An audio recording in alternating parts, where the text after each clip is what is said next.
We are up to the point of doing the valve work on the head itself. I have brand new valve guides that we want to put in. I had removed the old ones when we did the tear down on this.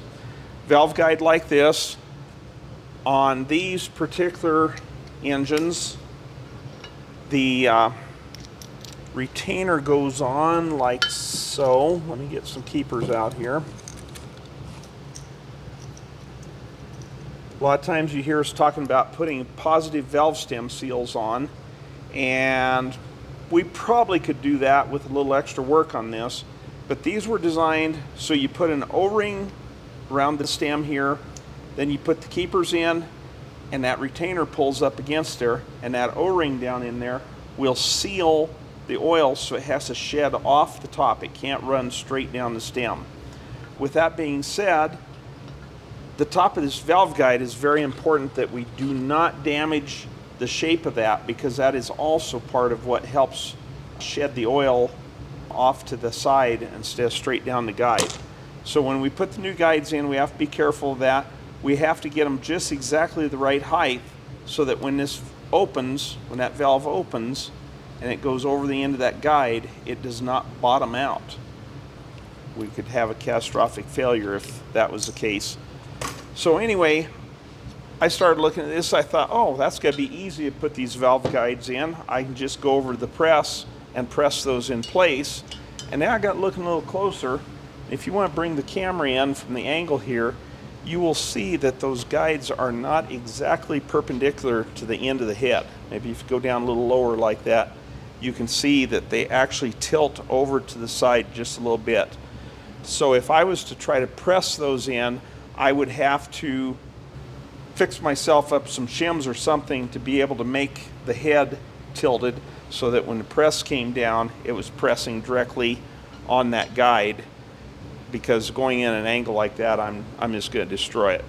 So I think what I'm going to do is set this up over on the guide machine, and I'll loop things up, and I'm actually going to start these in from the bottom side here and just use my air driver on there. The bottom side of the guide here, I don't want to mess it up, but if I did leave a little burr or something on there, it's not going to cause us any problems like it would if I did that to the top side. So let's get the head mounted up over here.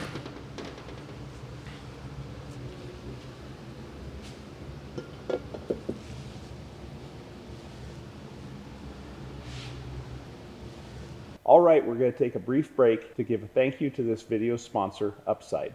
The free Upside app gets you cash back on daily essentials like gas, groceries, and dining. Whenever we're wrapping up an antique engine project like this, we find ourselves running back and forth to town to tie up all the loose ends, like the new oil line we had to have made for this engine that you'll see toward the end of this video. And those tanks of gas and the snacks that we always get on those trips do tend to add up, so it's a no-brainer to get some cash back using the free Upside app. You can earn 3 times more cash back with Upside than any other product, and yes, it's real cash back that you can transfer straight into your bank account. No more confusing rewards, points, or credits like other loyalty programs and credit card rewards. Once you have the app, claim an offer for whatever you're buying. In this case, we claimed an offer for cash back at a nearby Circle K. Then you pay as usual with a credit or debit card, follow the steps in the app, and get paid. There's over 100,000 gas stations, grocery stores, and restaurants on the Upside app. So take advantage of the cash back you can earn on the essentials you're buying anyway. Top Upside earners are making as much as $300 a month. To find out how much you could earn, click the link in the description to download Upside and use code GYMS to get an extra 25 cents back for every gallon on your first tank of gas. Or scan the QR code here to claim this offer. Thank you so much to Upside for sponsoring today's video. Now let's get back to it. That should hold those plenty tight.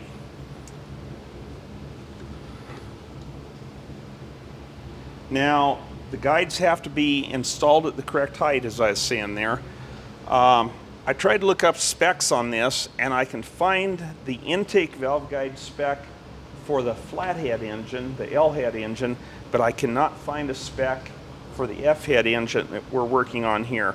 Neither my Process nor this old motor's manual had the exact information I'm looking for.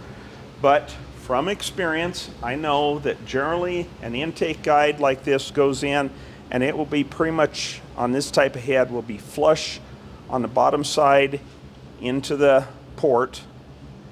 And I made some measurements off of that and found that when I put it in like that, this edge here will be just about even with the top edge of the spring pocket in there, and that will leave me protruding out of the top of the head,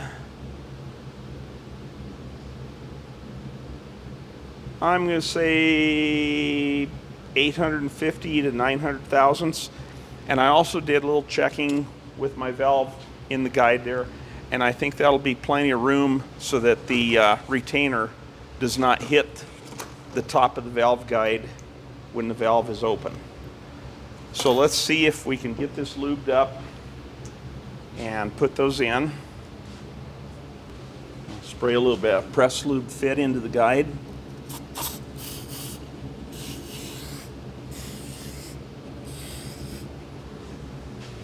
And I'll spray a little bit on the guides themselves.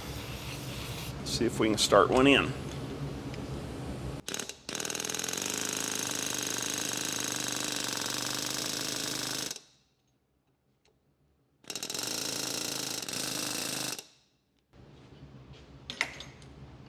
Let's see where we're at on the top side there.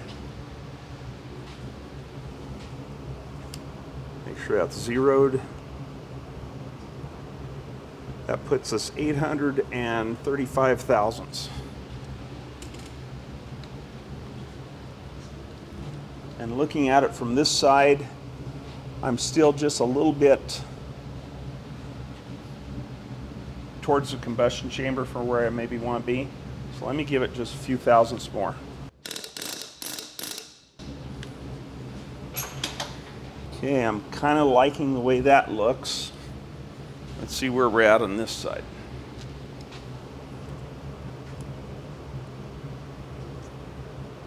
There's 850, 858. Let's shoot for 875. See if I can hit that number.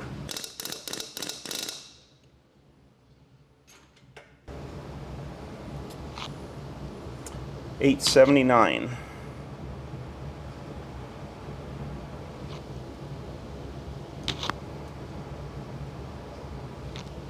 Yeah, right at 879.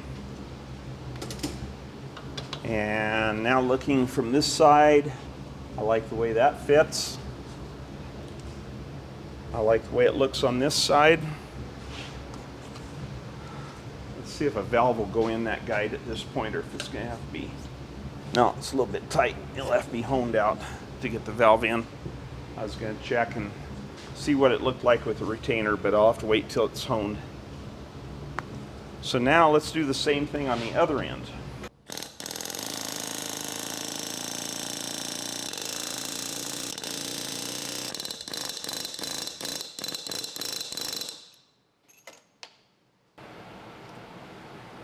$866. Let's see if I can get 10 more without overshooting.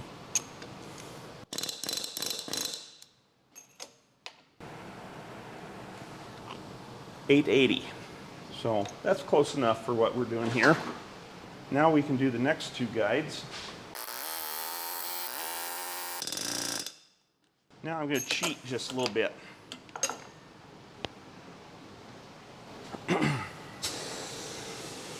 Tilt a little bit here, maybe you can see better back there. I'm going to lay a straight edge across the two end guides there that I have to the correct height, and then the two I just put in, I'm going to just drive them up to the straight edge till I just touch.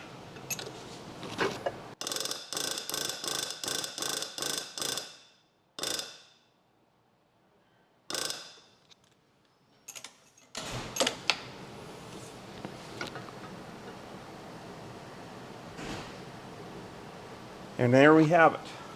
I have all of my heads, or all of my guides, right up to the straight edge. We know the end two are the correct depth, so the two in the middle will be also. And yes, indeed, doing this sometimes is kind of hard on the straight edge.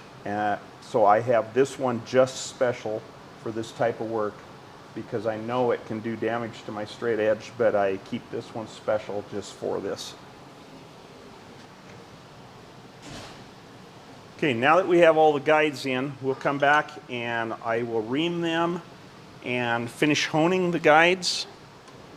So we have to level the head up here so the valve guide is completely perfectly plumb, and the center line of that guide will be parallel to the spindle of the machine. So tighten the reamer into this Morse taper driver, which fits the chuck of the machine. We gotta lower it down.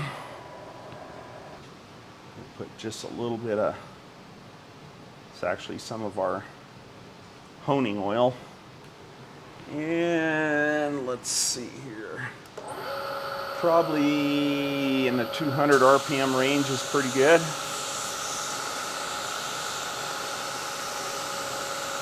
So I'll float the table, center of that reamer. I don't think it'll cut much of anything other than maybe just at the very, very end where my driver may have keened over the end of that guide just a little bit.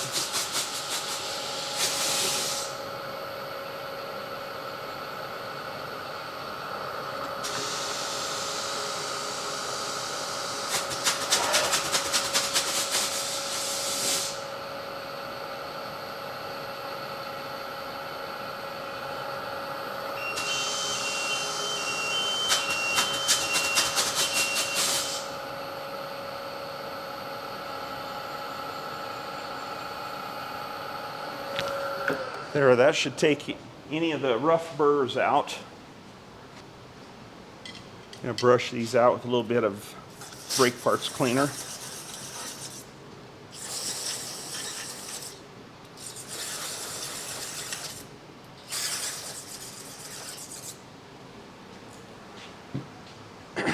I have my dial bore gauge over here. I'm going to measure one of my valve stems.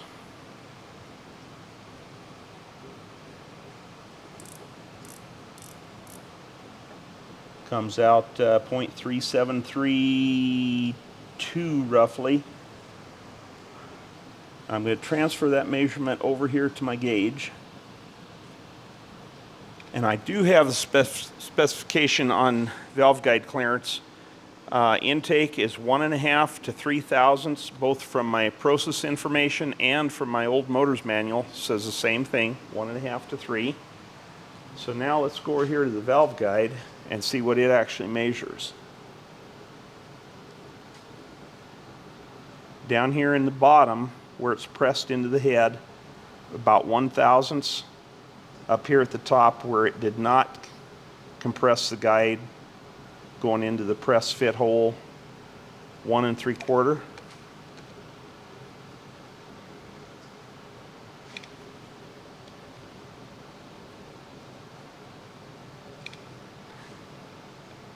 So roughly 1 thousandths in the tight spots, close to 2 up at the top where it's a little bit looser. Let's go in there with the diamond hone, see if we can make that look a little bit straighter and a little bit better.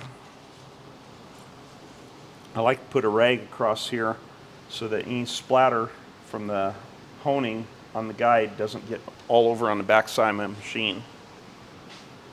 So I'll put just a little bit of oil in each guide. A little bit on my diamond hone.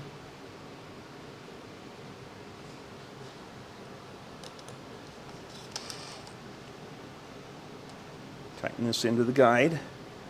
And we'll just give this maybe half a dozen strokes.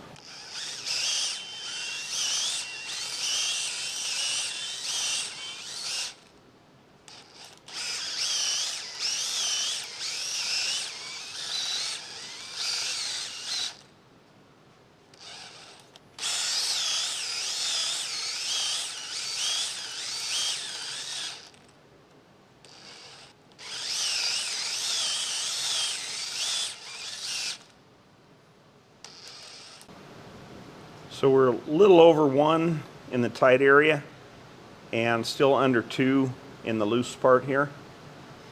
I think we could do that one more time.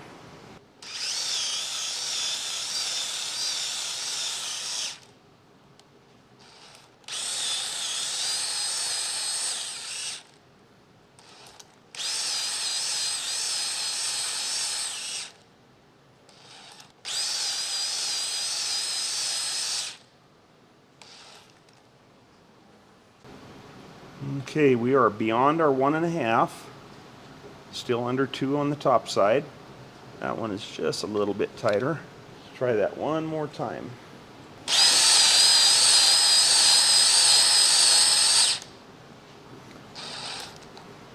As I go through here, each pass I make, it feels a little bit smoother. This is the one that was just a little bit tighter. I'm going to give it 1 extra stroke.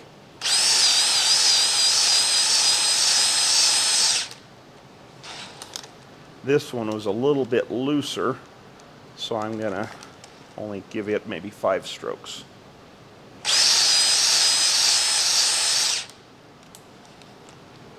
things went as planned, I'm hoping this will have us where we want to be. Okay, I'm real close to 2/1000ths. I vary 2/10,000ths of an inch top to bottom of being right at 2/1000ths.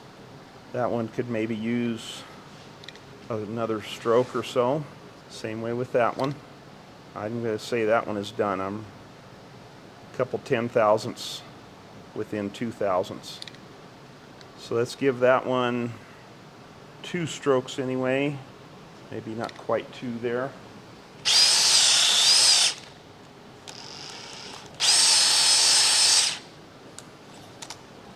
Yeah, that's looking good.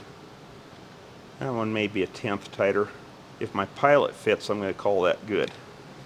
So again, I need to brush these out.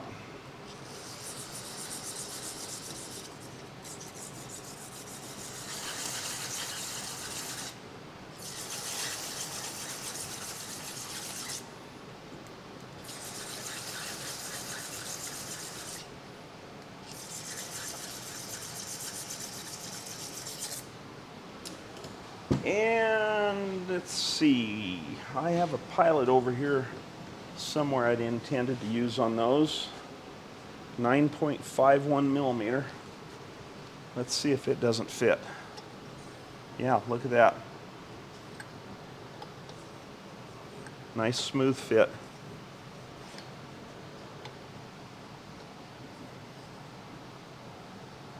No wiggle whatsoever.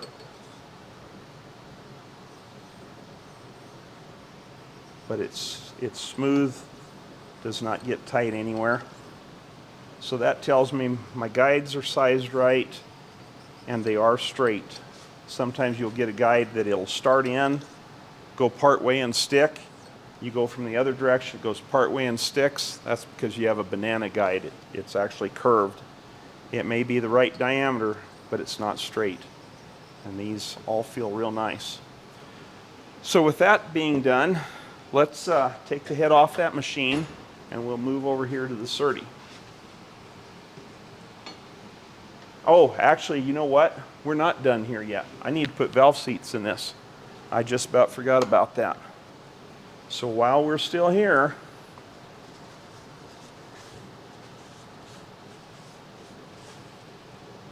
yeah, I almost got ahead of myself. But we want to put all new valve seats in. So let's put dead pilot back in that. And let's level the head to that guide. These guides should all be parallel with each other. And what little bit they might be off because of the casting, the machine will compensate for it. It's not going to be an issue for us, so I'm just going to level one guide here. Lock it down.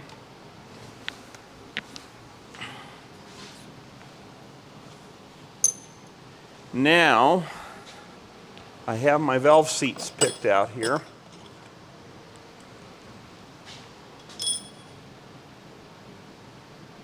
think they're going to be a nice match on the inside and plenty of meat on the outside so we can get a good valve seat. As you recall, when we checked this head out earlier, I actually found there's a very, very small crack right there on that edge that sticks up there, kind of a heat check crack. And there's also a little bit of a crack coming out of this spark plug hole here, but there's no water at all in that area. So that is of no concern. And once we cut this out, put the insert in there, we will have that crack repaired also. I'm actually going to touch off on each end here and tweak the level on this just a little bit so that I can set my depth one time and cut all four, and they will all be alike. Okay, from there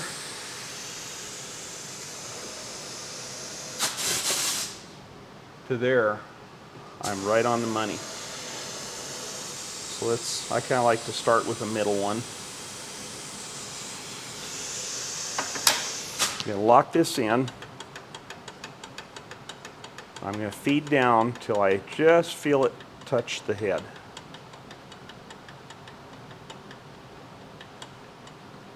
Okay, there we are. I'm putting my seat in here, setting the stop. The plan is, when I cut these, they will all be exactly the same depth, and we'll see how close I come out with the top of this seat being flush with the top of the head there, where the original seat was cut. I need a little bit of coolant to do this. I'm gonna have to go fill my bottle up. I just use the same coolant like I use in the crankshaft grinder. Let's put a little lubrication on the pilot. We wouldn't want that to seize up inside the valve guide while we're doing this. Ketchup this time? Ketchup works good. Whoops, we're in the wrong gear range. Slow that down. There, that looks more like it. I think I can run a little faster than that. Put a little coolant on to start. I'm also going to put a rag underneath here, because this is going to end up with a lot of coolant and cuttings underneath. It'll be easier to clean up when I'm done. Pop my air to center up nice, and we'll start cutting. I'm also going to zero my DRO.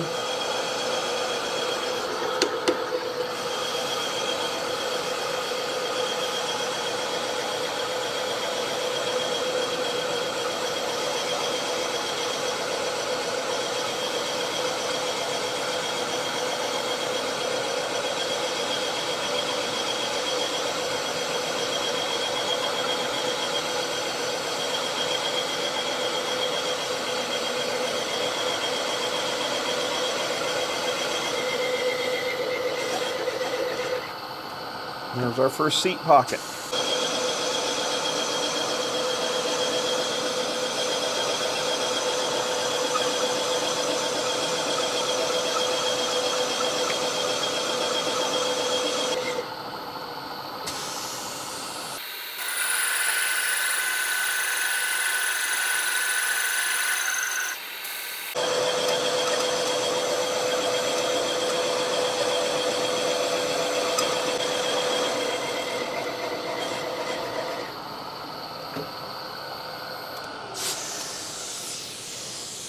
There, we have all four seat pockets cut.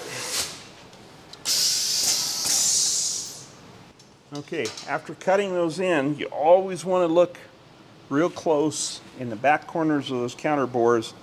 Just make sure you haven't inadvertently cut into the water jacket.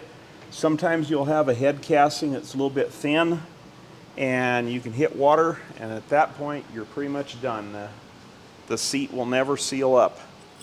I'm going to go over here to the sander and take the sharp edge off the chamfer on these. Doesn't take much, but it makes them go in a lot easier if that little sharp edge is not there.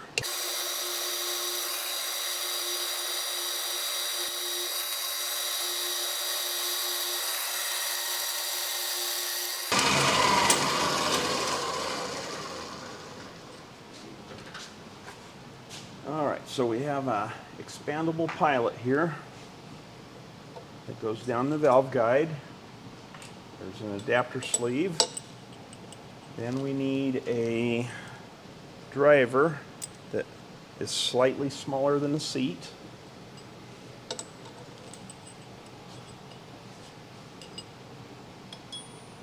And then my driver and a big hammer. This is my special hammer. It doesn't look like much, but it's my favorite one for putting in valve seats.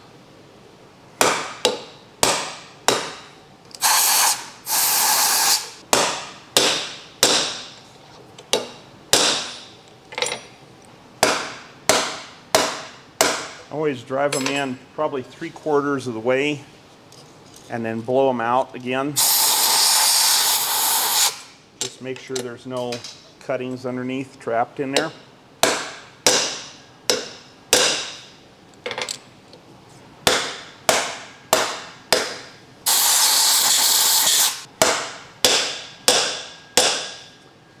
And yes, on a head like this, we could take the time to heat the head. We could take the time and expense to go get some liquid nitrogen and shrink the seat and drop them in, but it's just not necessary.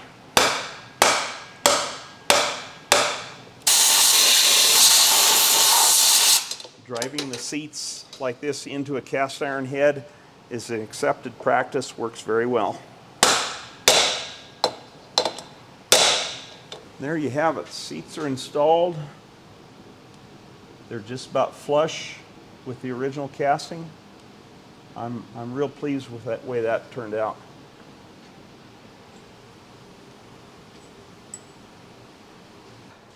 Let's go ahead and touch up the valves before we do the valve seats. These are brand new valves, but I always like to grind them anyway. Depending on the quality of your valves, sometimes they clean right up. Other times it takes quite a little to bring them in. This is the worst. Look at that. That valve cleaned right up.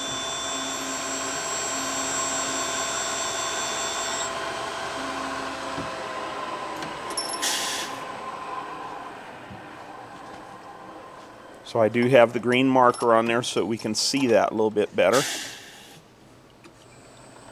Let's see what this one does.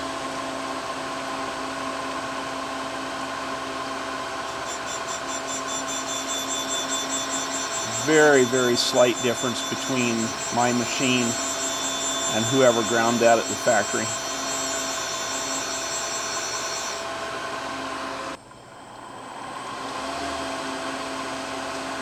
We are going exactly 45 degrees. Just that quick, it's clean.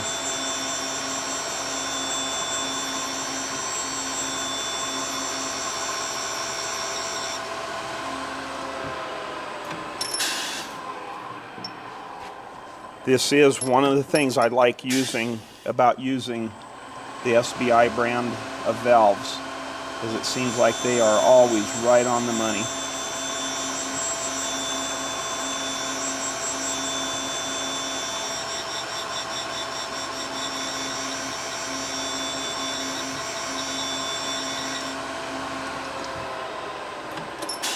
And there we have it. 4 intakes ready to go.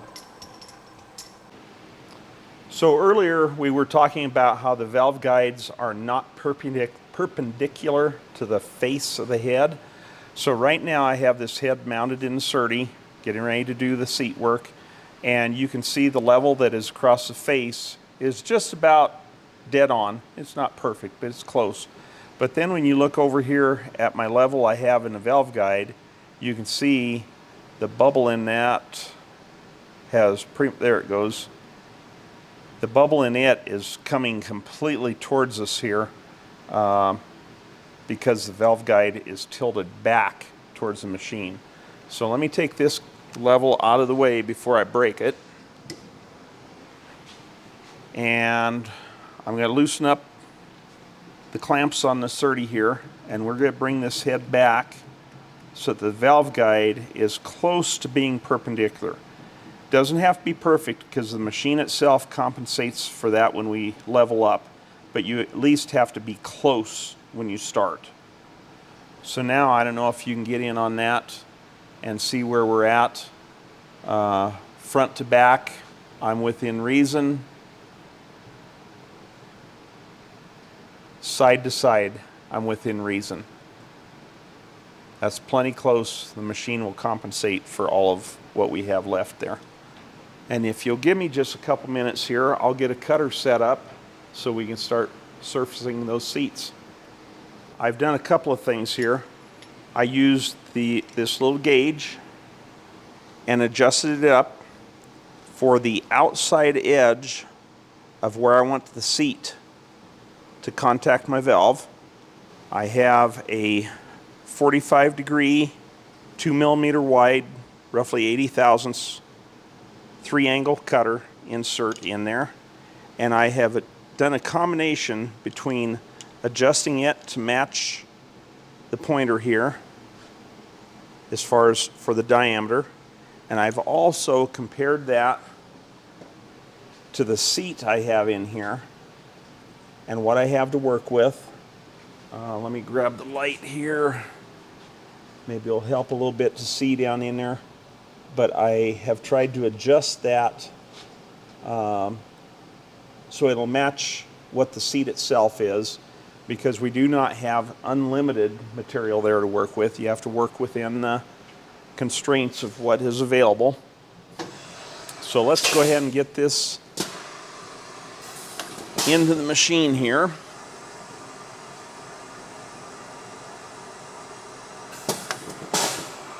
Okay, I'm going to unlock the head here at the top so that can find center of that guide and line itself. Come back out, I'm going to put a little bit of lube on it again.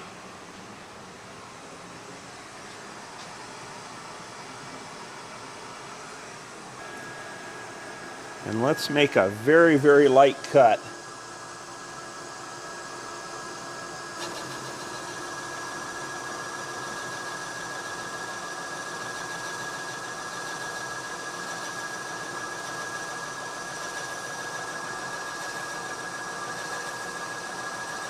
It's actually looking pretty good to me here.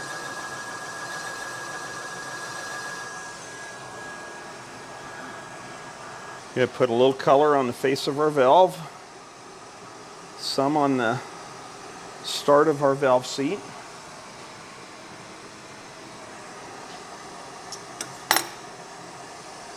Rotate those into each other and see what kind of pattern we've got.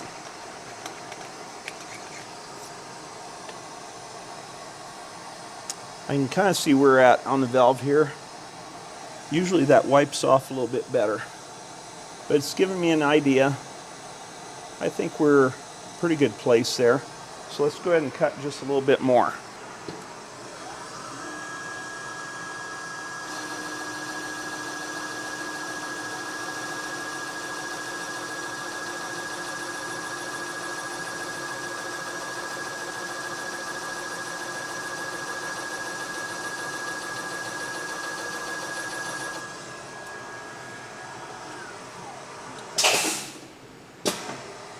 Okay, at that point we do have a full seat width. I can just barely see down here at the bottom edge. There is just ever so slight sliver of the bottom angle and ever so slight sliver of the top angle. Let's see if I can get that to show up in the valve a little bit better this time.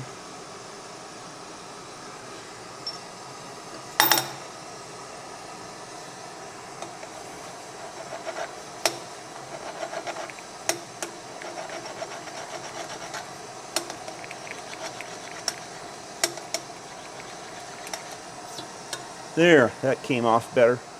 So there we have it.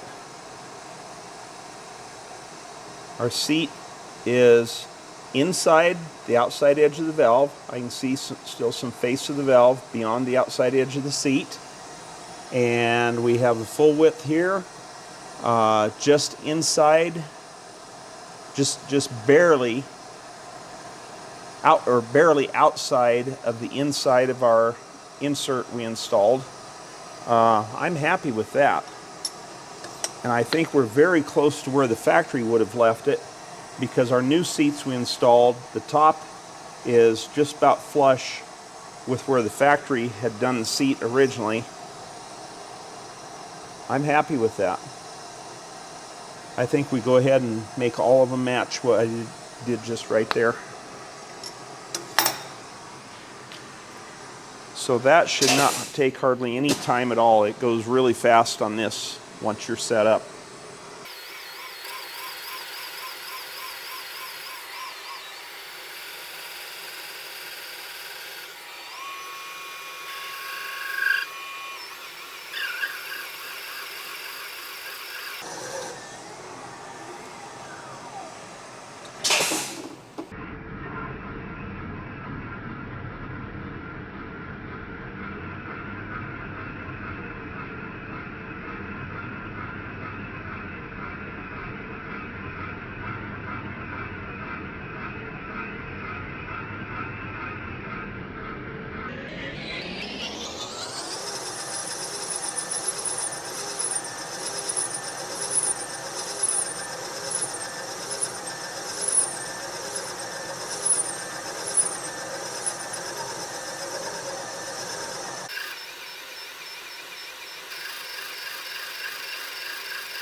Okay, I believe I have it.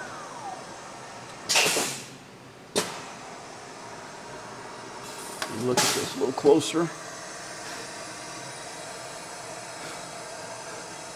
Yeah, I can see the edge of my top angle.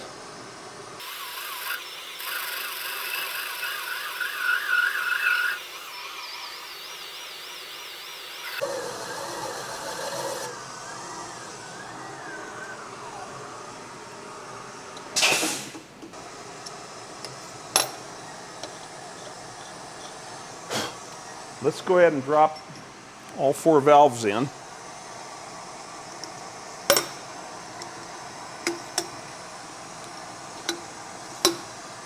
And I'm going to attempt to do our vacuum test on that. I'm not sure I'll be able to do that, but we're going to try. So I'm going to connect the vacuum over the intake port where the carburetor would be.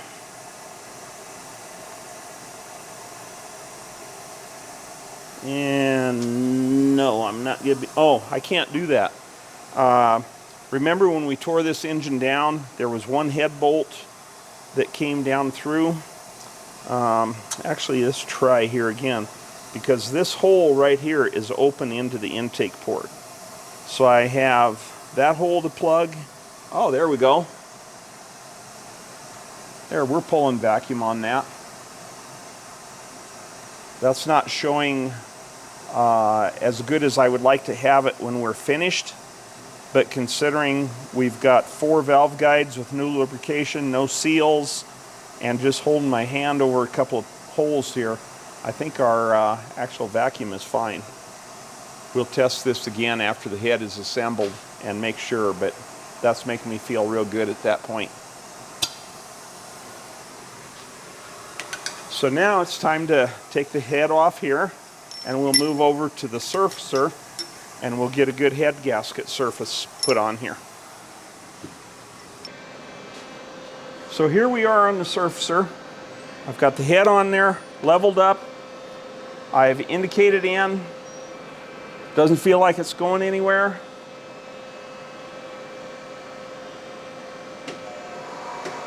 Start it up, bring it up to speed.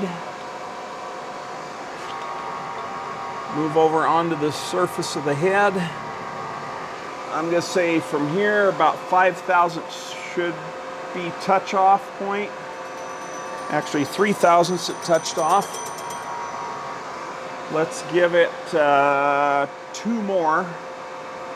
Make a pass and see what it looks like.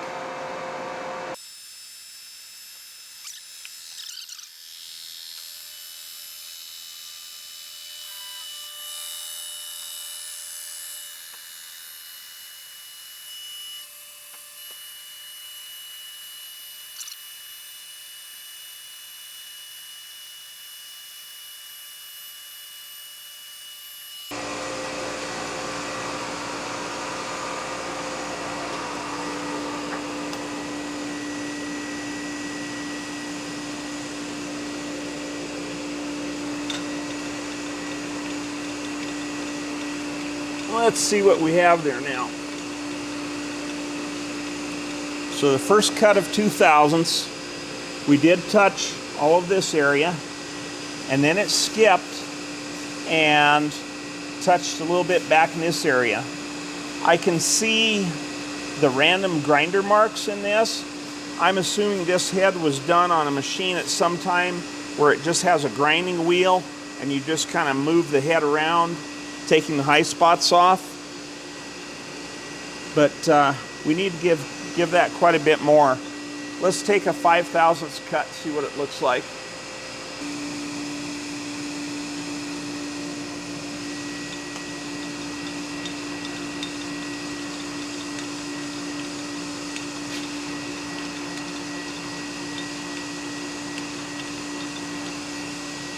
Well, we have the better part of it cleaned up. We do have some erosion here around this water opening. In fact, all of them have a little bit of erosion. So let's go another 5, see what happens. So one last pass, and I'm going to call it good. Well guys, it's time for the final assembly on this Jeep F-head block. All machine work is done. Getting ready to put it in here in the spray cabinet for the final wash. So keep watching here. Let's see how this goes. So I've got this block out of the spray cabinet. We did the final wash on it. I blew it all out, blew air through every single oil hole and passage on here. I have run a brush through the oil galleys. I think it's about as clean as we can get it here, which I hope is perfect. While that block was washing, I laid out all my parts, getting ready for the assembly here. I have my new parts: oil pump, gaskets, timing gears, cam bearings, main bearings, rod bearings, oil filter, thermostat, rings, pistons, new camshaft. Here I have all the parts for the engine laid out, separated my bolts, sorted them out. There we have our reground lifters, rocker shaft, rocker arms. We've refaced those. Flywheel has been resurfaced. Exhaust manifold, I resurfaced that a little while ago before I did the final clean on it. Crankshaft has been polished in preparation of getting started assembling this block. One of the first things I wanted to do was put in all of the galley plugs and expansion plugs here.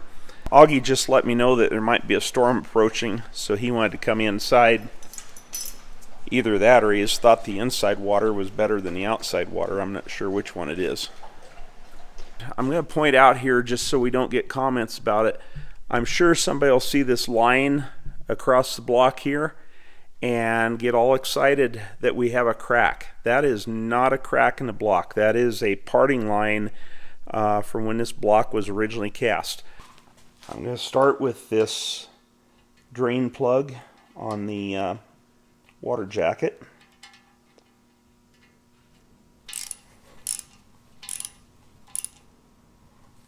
That should be snug enough. Let's do the expansion plugs next. I'm just going to put a little bit of bearing and sleeve retainer around the opening. If I can get it to come out of the bottle. There we go.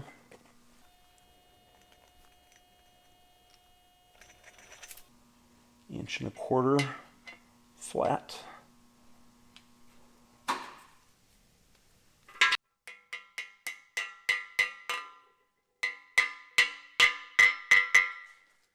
Sometimes they're just a little bit difficult to get them to go down into their pocket where they ride. And you absolutely do not want to hit them in the center, because it will start expanding them and you'll never get them in. Okay, they're seated. Now if I take this driver and just smack them right in the middle, it will flatten them out ever so slightly and expand them so they'll never come out.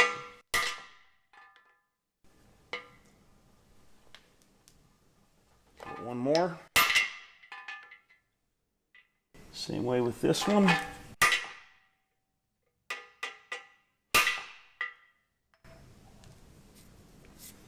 Doesn't take much, but just that little bit flattens and expands that out into place.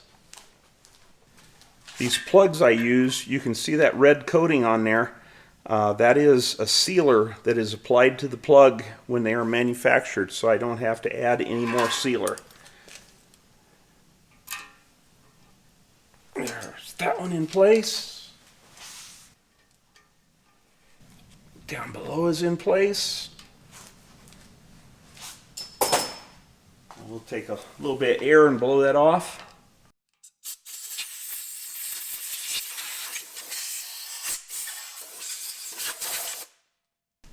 So we have 1, 2, 3 that need plugs. This is where the oil pressure center goes. This is where that tube goes that I was talking about, feeds the rocker shaft. So we'll put those 3 in.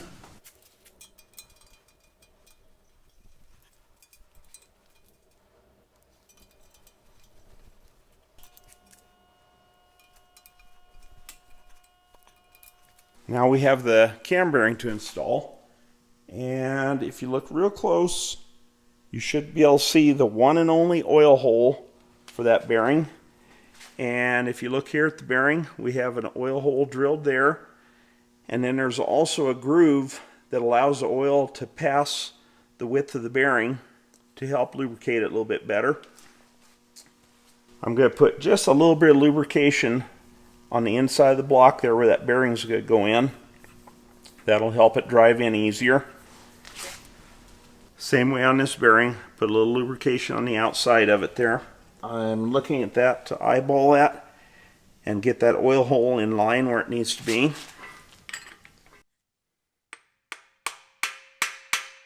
Let's see how that looks. Yeah, I think I'm still good.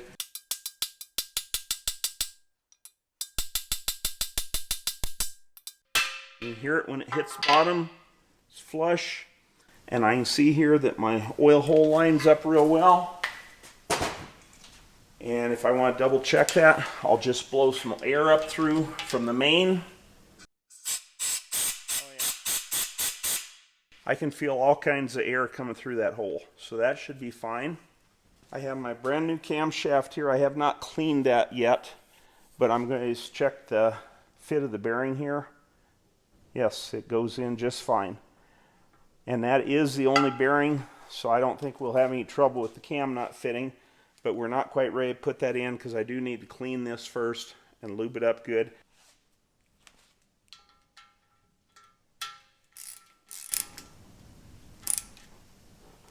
There, that feels good. I hope I'm not getting ahead of myself, but I think we can put this front plate on the block next. There is my gasket. Shouldn't have too much trouble with that sealing up around the outside of that, but you know, this front plate has been on and off more than once. May not be quite as true as it should be. And I've heard people talking about a product called Hylamar. I got some of that a while back for a special job we were on. I'm going to try that on this gasket, see how that works. I'm also going to replace a number of the split lock washers on this. You can see here the ones that came off the main bearing bolts are actually several of them broken. You know, even though we're using most of the old fasteners, I will be replacing at least the lock washers because I'm afraid they're going to crack and cause us problems.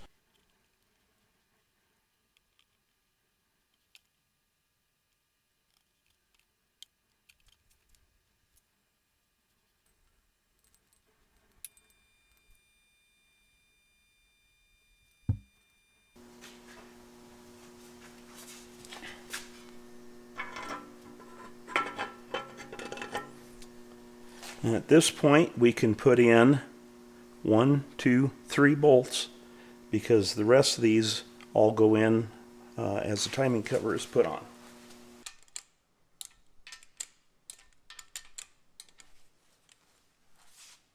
Looking at the bottom of this engine, before I put the crankshaft in there, I could see that I'm going to have trouble getting my hand down in there to put the lifters in.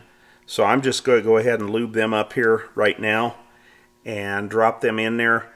You guys are going to have to help me remember not to turn this engine over right side up before I get the camshaft in there, because those lifters will fall out. Uh-oh, that one's got a little burr on it. We're going to have to work on that a little bit. The other day I was watching one of our videos, and some of the comments in there, there was one from California Josh that was here a few weeks back talking about our assembly lube and how he had to go through several tubes of lube before he could find one that had enough lube in it. There's another one that has a burr on the top side. Before he could find one that had enough lube in it to do the job. And you know what?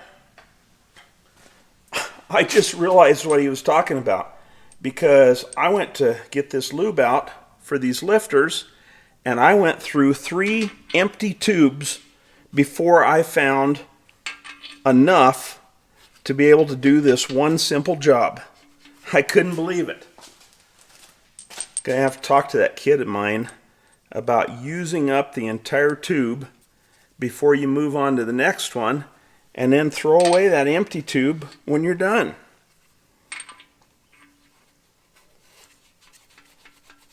Yeah, I'm gonna have to do a little work off camera here, because there's definitely a burr on the top side of those. So let me work on that a little bit, and we'll come back to this. Well, that went better than I thought it might. Probably when I took the valve springs on and off here, I probably bumped the top edge of the lifter bores, may have left a little bit of a burr on there, and some of those lifters did not want to go through, but I just worked with them a little bit, giving them a little push a little at a time until they went in, and then if they were still snug, I took a punch like this and ever so slightly tapped on them like that, not hitting them hard, just barely tapping on them. And once I did that, they're all just as free as can be. They'll all spin, not give us any camshaft issues at all. So it's just one of the little things you run into that you sometimes have to take care of. We're going to do the crankshaft next. As you recall, when we tore this engine down, your thrust bearing goes around like this, and then there is supposed to be a shim stack that goes on here to set the in play right in behind this thrust plate that takes up the thrust on the crankshaft for the in play there. Well, this crankshaft has been ground so many times. It's already 30 on the mains, 40 on the rods, so it was done at least once before we got a hold of it, maybe more than that. And I'm finding this thing has enough wear on the thrust surface of the crank that even without any shims in there, I'm actually coming up maybe just a little bit more in play than I would like to have. And I'm sure you guys are looking at this on the camera there, and you see this wear on here. Normally I would bump the crank grinder wheel up against that surface when I'm grinding the crank, but this actually is much smoother than it looks to the camera there. There's some lines on there, but I cannot feel any actual wear on there. It's nice and smooth, so that's why I didn't mess with it, because I knew we were going to maybe have problems with excessive in play already.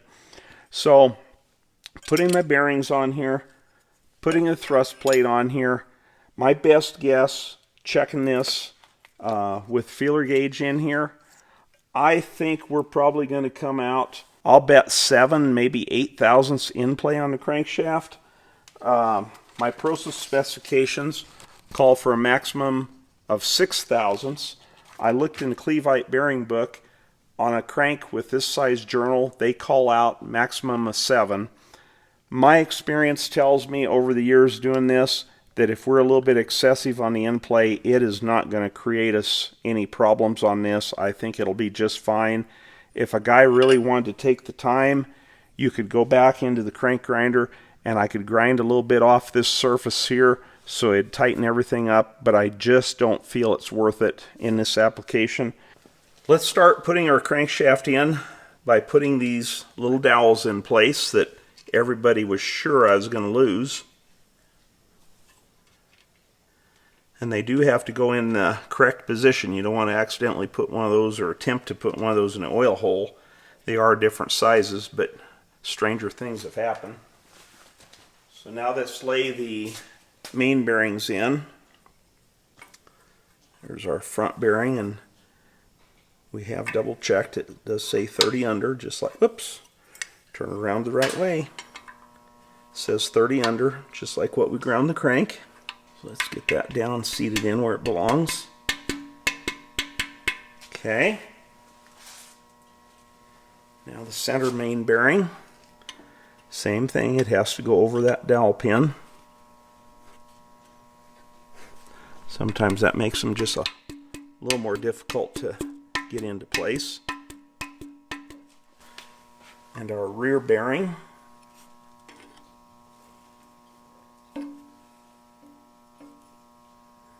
is marked 30 under.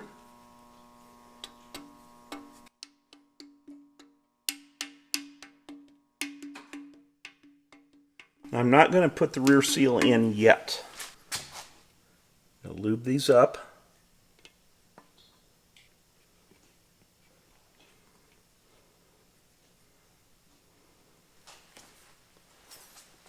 Lay our crankshaft in.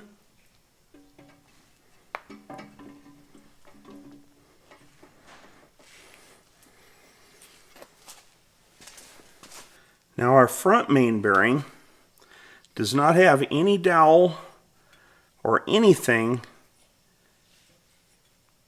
to help you get it the correct direction in the bearing or in the bearing cap, but it does have an extra groove here.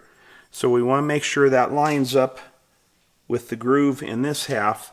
So that has to go on that direction, and this cap, we placed a number towards the front side here. I can see my number 1. So it goes that direction like that. We need some lubrication on that side.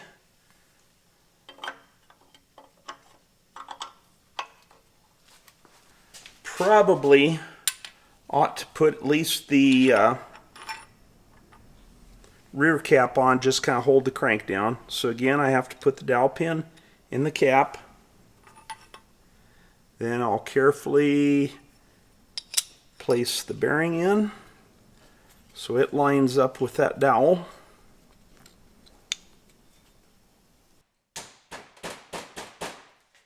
Had to use the rubber hammer and persuade it just a little bit.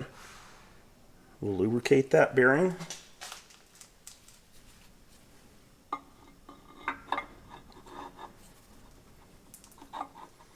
Get the cap in position.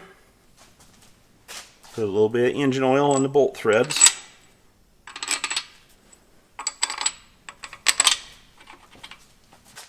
And we'll run them down till they're just snug.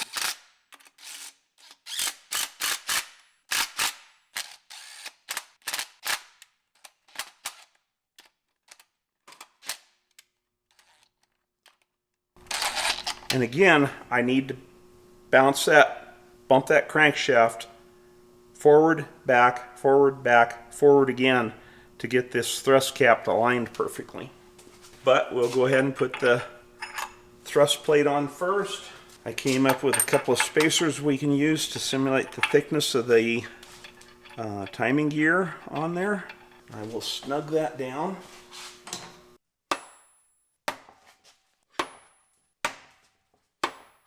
Now let's see if we can put a dial indicator on here and get some kind of a reading, figure out how much in play we have. From where I'm looking, that is 0.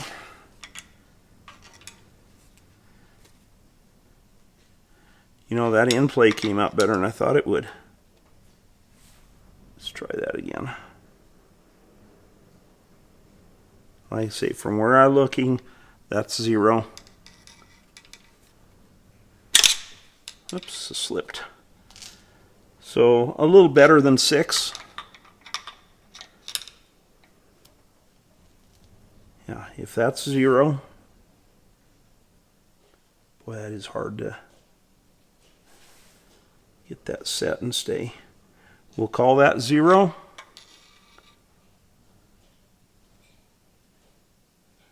about 8. 0. 7. So yeah, I'm happy with that. I was afraid we might be in excess of that, but like I say, Process says maximum of 6. Cleveite Bearing Company, which is the bearings we're using, say we can have up to 7, and that's right where we're at.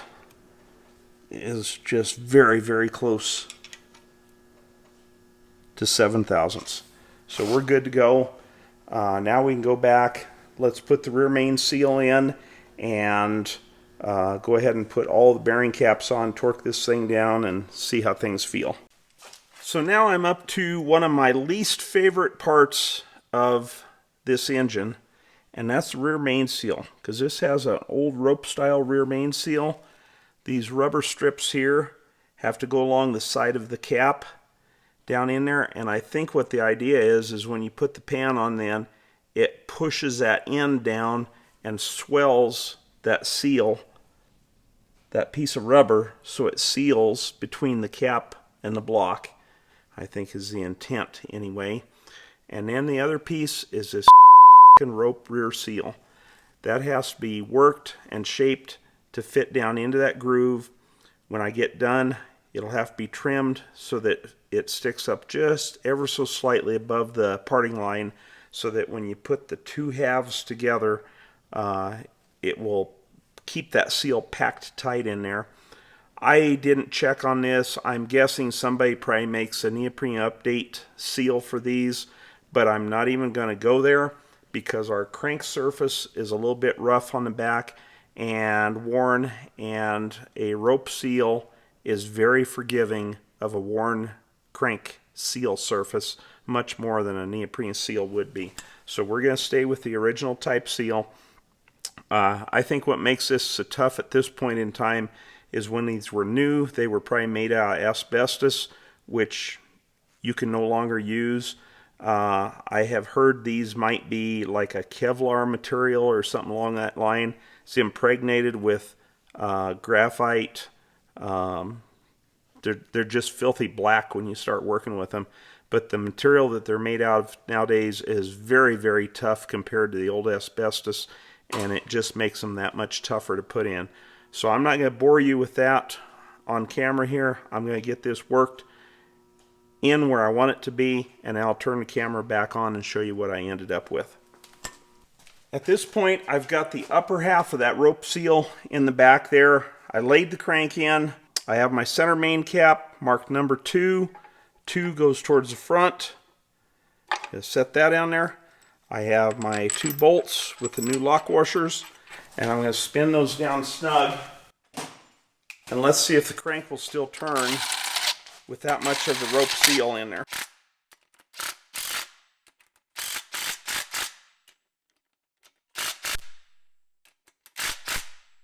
Yeah, that feels about like a rope seal does when they're installed properly. There's a little bit of drag on it, but not so tight that I can't turn it by hand here. So I'm confident that the upper half of my rear seal is in like it needs to be. So I have my upper rear main seal in. The crank is bolted in with just the center main holding it in place. It's not torqued or anything. I've got my rear seal into the bottom half of the cap. About as good as they can ever be, or as good as I ever can get them to be. Gonna put a little more lube on it, although it is coated with heavy coating of graphite grease. So now I'm gonna put a liberal coating of Hylamar on the parting line at the back of this cap, because you can have oil seep between the cap and the block where they mate together. So let's put a good coating on there like that. Any of the excess will squeeze out of there, not cause any problem. Yeah, make sure you put the bolts in here, because you can't get those back in after the cap is on. Now we should be ready to put the cap on.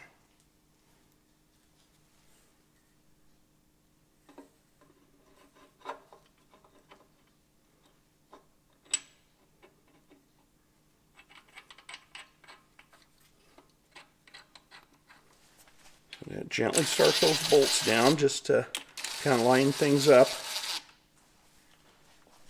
And we need to slip these pieces of rubber down in the sides. Clear down until they bottom out. There, that piece is to the bottom. Now I think we can tighten these up a little bit.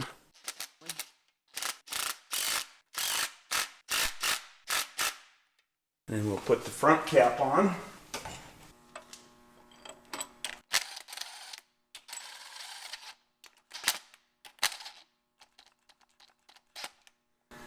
I'm just going to pull it a little bit snug because we need to put the thrust plate. And I've got my spacers here so we can check the in play or make sure the in play is right. We're going to bump the crankshaft forward, backward, forward, backward, and forward again. That should align our thrust cap. According to my specifications from Process, 65 to 75 pounds. I'm going to go to 70 here. There's 70 pounds on the crank. And even with that rear main seal in, I can still turn the crankshaft just fine. Like I said earlier, it's not something I can grab the end of the crank and turn with one hand, but I can certainly grab the counterweights here and turn the crankshaft. And that's generally the way they come out with a rope rear main seal, because they are snug on the back of the crank. That's what makes them seal up. Yes, I can feel the in play. We had checked that earlier, figured we was going to have about 7 thousandths.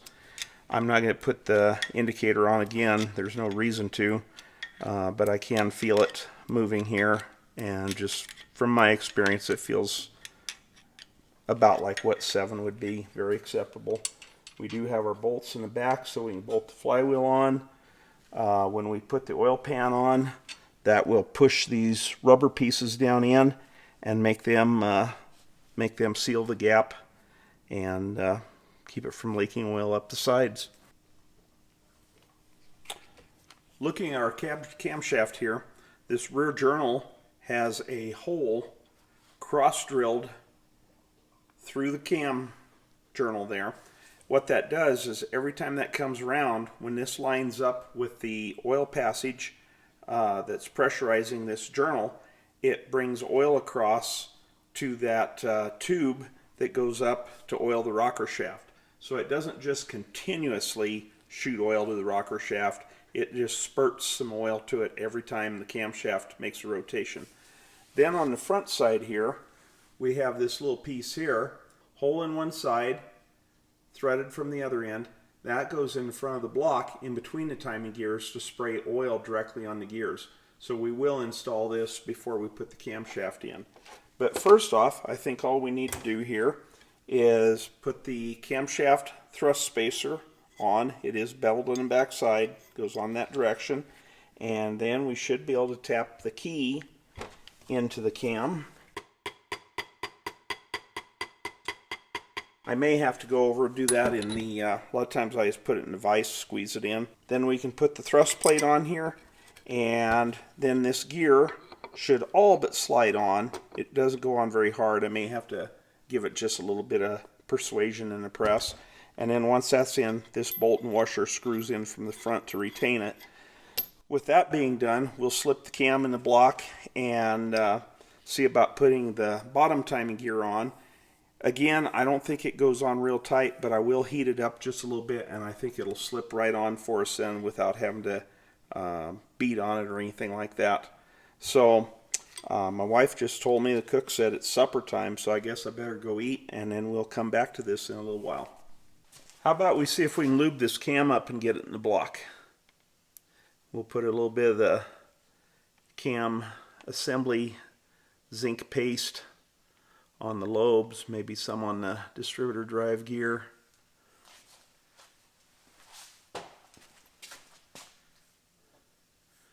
Put some on the fuel pump lobe.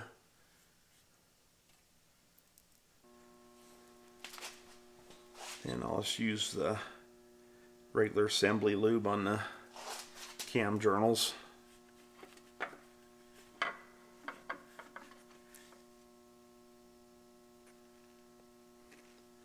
Should be fine for them. So let's see if this will slip in the block.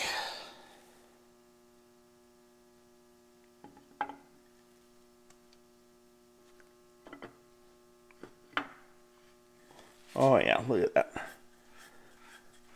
It's going in nice.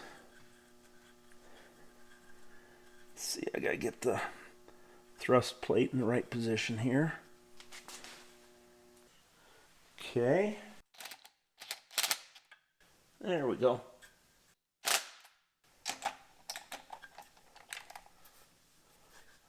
little bit of a close fit behind there.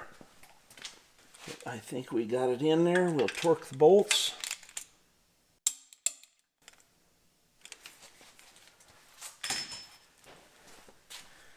Everything seems turned just fine there. So now we probably ought to put the oiler in. We were talking about that a little bit earlier, that there's a passage drilled off the mains that feeds into this small hole in the side, and that will spray oil in between the teeth of the timing gears. I'm going to set that so it sprays right between the two gears. So it pulls the oil right between them. And I think now this lower timing gear, if I warm it up just a little bit, I think it will slide right on. With this on top dead center, I should also be lined up. So let me go heat that up and then we'll come back.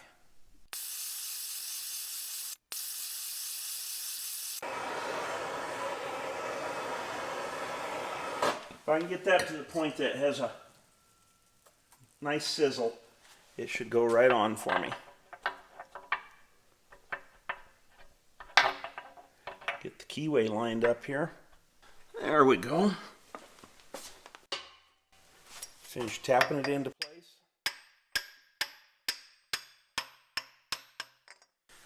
And there we have it. As you recall, when we tore this engine down, those teeth were one cog off, but we've got them lined up this time. There we have it.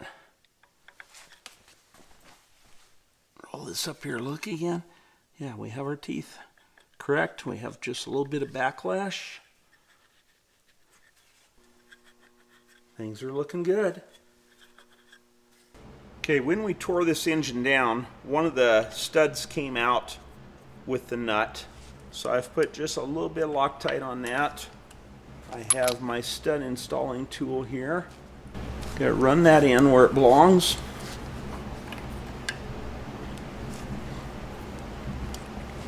We want to put a little lubrication on the gears. A little assembly lube on there. That should be more than enough. I have put a bead of silicone on my gasket.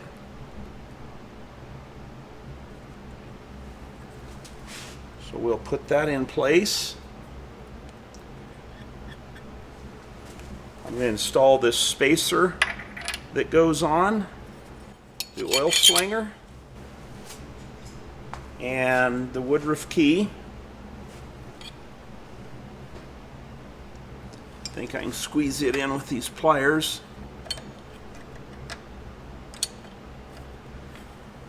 Yeah, there it went in. I'm going to run another bead of sealer on this side of the gasket. I don't want to get too excessive with this, but as long as I have enough on there so it'll help the cover fill the gaps. And I did apply just a little bit of lubrication here on the inside of that seal. We don't want it to start up dry. Bolts are all torqued. We double checked the timing. I think we're good to go here.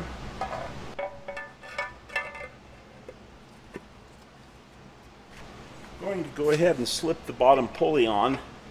That may help. It just slides on and off. There's no press fit to it at all. But that may help align this timing cover and get the seal centered up as well as we can on there.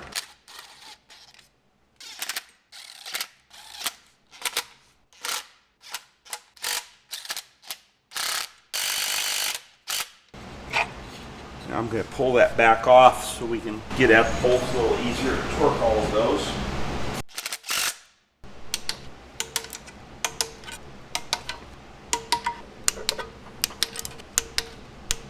And there we have the front cover torqued on. I'm going to put just a little bit of silicone sealer inside the keyway area of this bottom pulley. Sometimes engines will seep a little bit of oil out in that area. So there that's on. I'm going to use just a little dab of Loctite on those threads.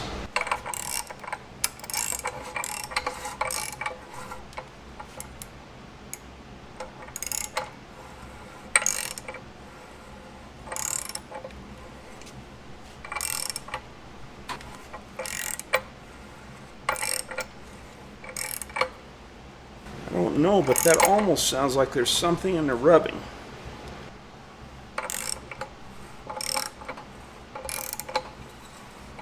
You know, I still have that noise.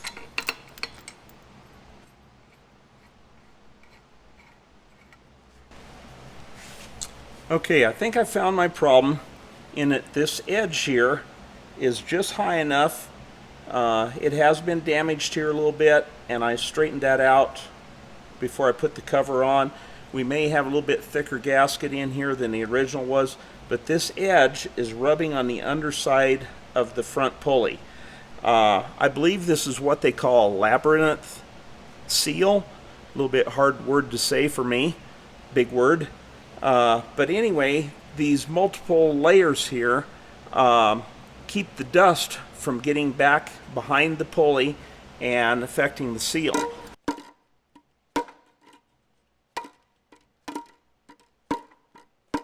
And I think I can push that back just enough so that now when I put the pulley on here, it will no longer rub.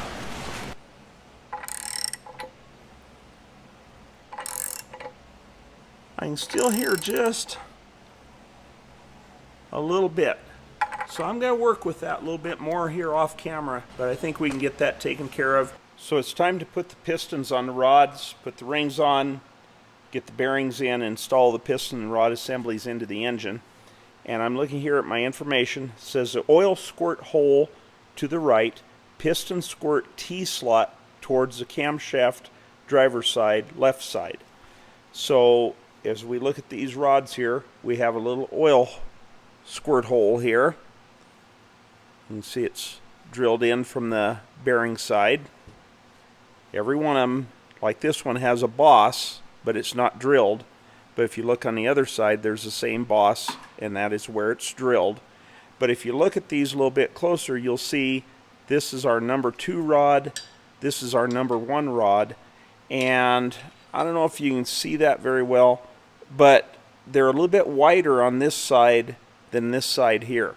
The crankshaft end of the connecting rod is actually offset just a little bit to one side to help clear those big counterweights that are bolted on the crankshaft. And when these are installed, one of them goes, like number 1 here, will go one way with the, let's see, there's an oil hole there that goes to the right of the engine. And the number 2, there's our oil hole there, that also has to go to the right side of the engine. But if you look real close here, you can see the rods are opposite of each other then with the direction of the offset. So they flip-flop back and forth, same connecting rod, just machined a little bit different from the factory. What I would call a left rod or a right rod.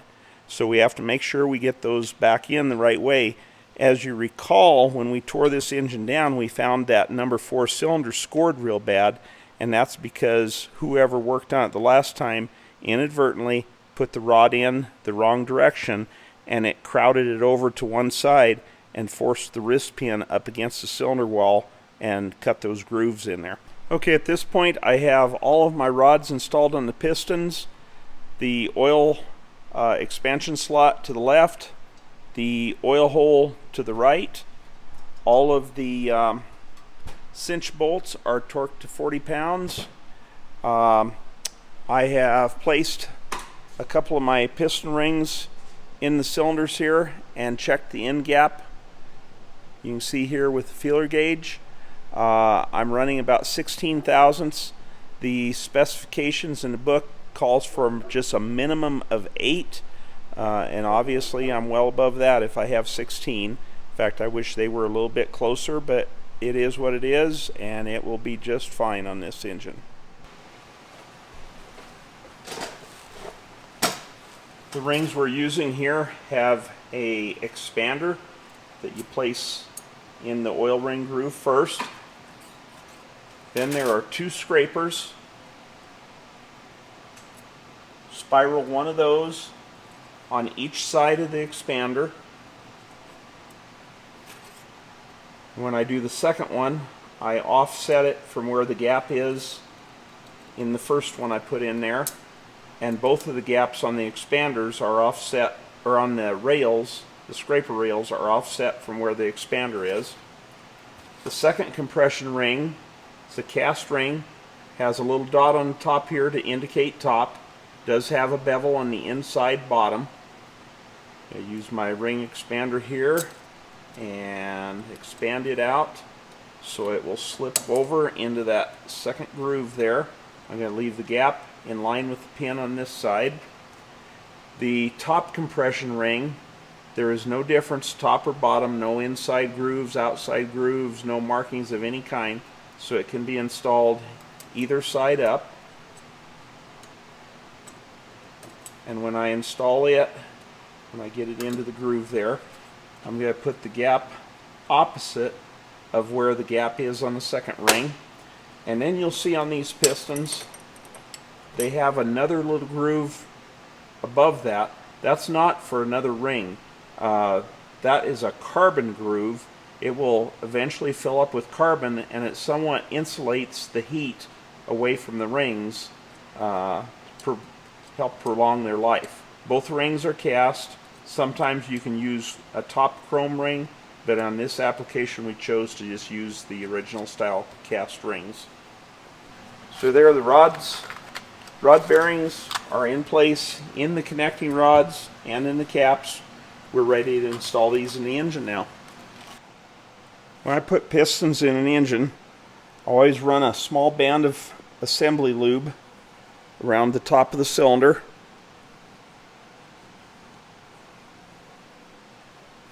And then just kind of take my finger and wipe it around so it's kind of even all the way around in the cylinder. Then I'll get my piston and rod assembly here and put my ring compressor on. Square it up on the piston.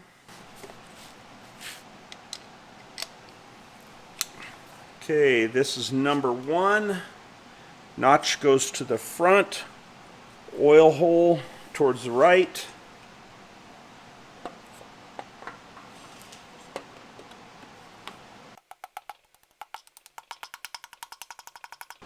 Okay, number 1 is in. Square up the ring compressor.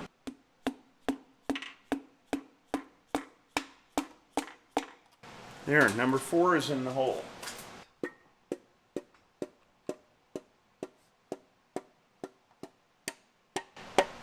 Okay, now then, I don't know if you guys noticed or not, I was short 1 bolt boot.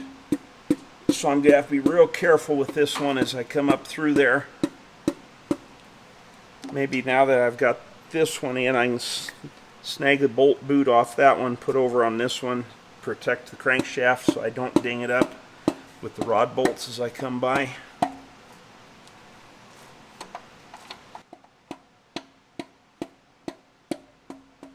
There we have that one. I'm going to put a little assembly lube over the bolts And that journal, we'll put our rod caps on. This one should be number 4. This is number 1. I will be using brand new nuts on this. Yeah, turn this one over. There's some writing on the nut. I like to have that on the outside. I like to take a rubber mallet, just kind of bump them back and forth.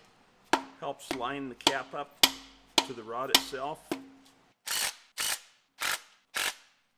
And those are to be torqued to 40 pounds. We do have side play, and the engine should turn, and it does.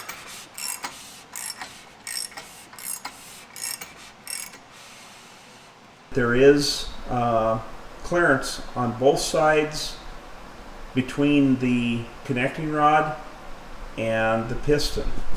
That's number 4, clearance on both sides. I have no doubt if we'd have noticed that when we tore this engine down when it first came in the shop, we would have seen that that rod was up tight against one side of that piston, forcing that wrist pin out to the point where it was rubbing up and down the side of the cylinder wall. Let's see if we can get 2 more pistons in. This is number 2. I have the crankshaft rotated so the journals are at bottom dead center, so they'll be away from the rods as they're coming in.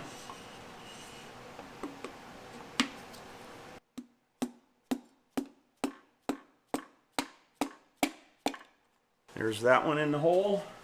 Here's our number 3. And again, I only have 1 bolt boot on there, so I'm going to have to be careful with that one. There it goes. All 4 pistons, notches to the front. I'm going to take one of my bolt boots off this one, slip over on here to protect the crank.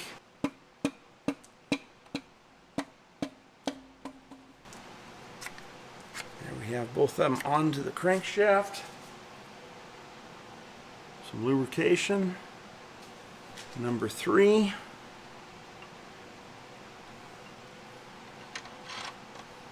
Number 2.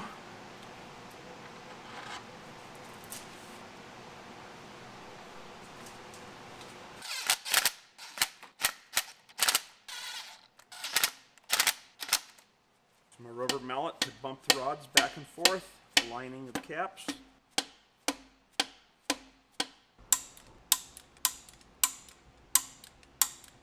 I have side play, and it turns. Feels nice. I'm sure some of you are wondering why I did not plastic gauge this. An engine like this where we have ground and measured the crankshaft more than once. We have reconditioned the rods, measured them more than once as we went through there. The only other place that we might have an issue is the bearing, if it's not correct, but I'm going to trust those bearings. They're a high quality bearing. I'm going to trust that they are what they say they are and not waste the time or the extra stress on the bolt to put plastic gauge in there and have to torque that one more time just to take a measurement.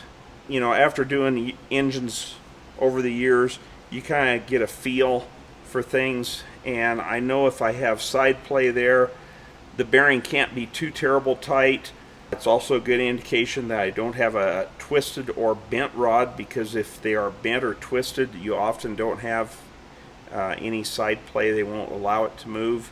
I can't shake the rod this way, so I don't think we're 10/1000ths too loose on the bearings. I'm just going to trust that everything is good and will run fine. One of the last things to do here on this engine, buttoning up the bottom end, is to install the Pell nuts back on the rods. I personally don't know as though these do much for you other than make you feel good in the seat of your pants. But they were on the engine. This is something that you quite often see on engines of this vintage. So we're going to go ahead and put them back on. Supposedly they lock the rod nut so that they don't come loose, but I don't think the rod nuts would ever come loose if they were properly torqued anyway. I've already done these two here. So we're ready for a pickup tube. This does have the floating pickup. This engine did not have any catastrophic failure inside that it would have packed this full of any metal or anything like that. Be really hard to find another one if I wanted to replace it, so I did just work real hard at cleaning this one out. Surface here on the this elbow assembly was a little bit warped, so I ran that on the belt sander. Screw that back on like that with the new gasket.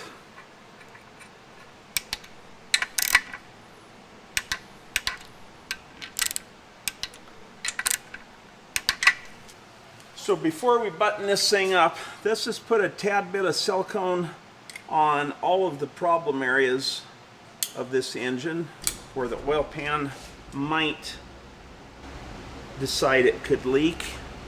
That'd be on the corners here where the timing cover meets the block, and on that rear main seal.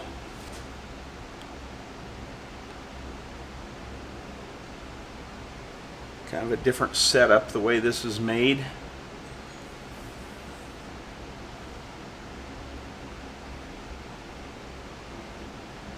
We'll set the pan on here. Pretty heavy duty unit with a skid plate built right onto the pan.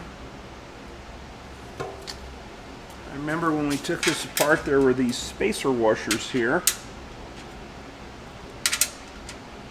And then this shield here was installed.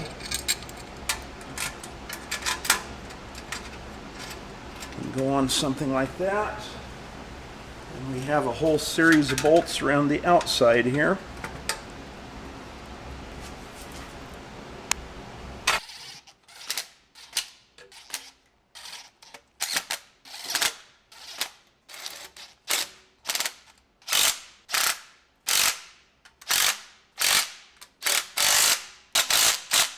And we'll get the torque wrench out, run through them.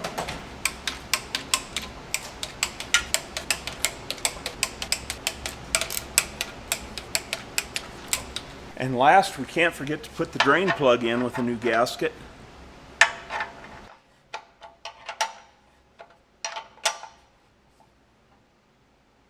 There, I think we have the bottom end.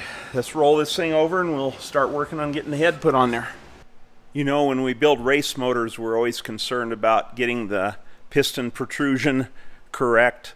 So you have the right amount of compression, but not having interference between the piston and the head. So just for fun, I thought on this motor here, I would check and see what we came out with. Because we didn't go for any specific height or anything. We just surfaced the block, bored the cylinders, just however it came out. But I have my gauge set here on 0 on the deck, and I'm going to move over so I'm directly in the center of the top of the piston, and let's see how close that piston comes to the deck. Looks like about 13 thousandths. 12 thousandths.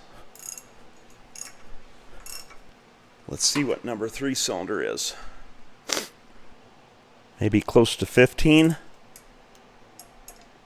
Back this up, we'll check number 2. Wow.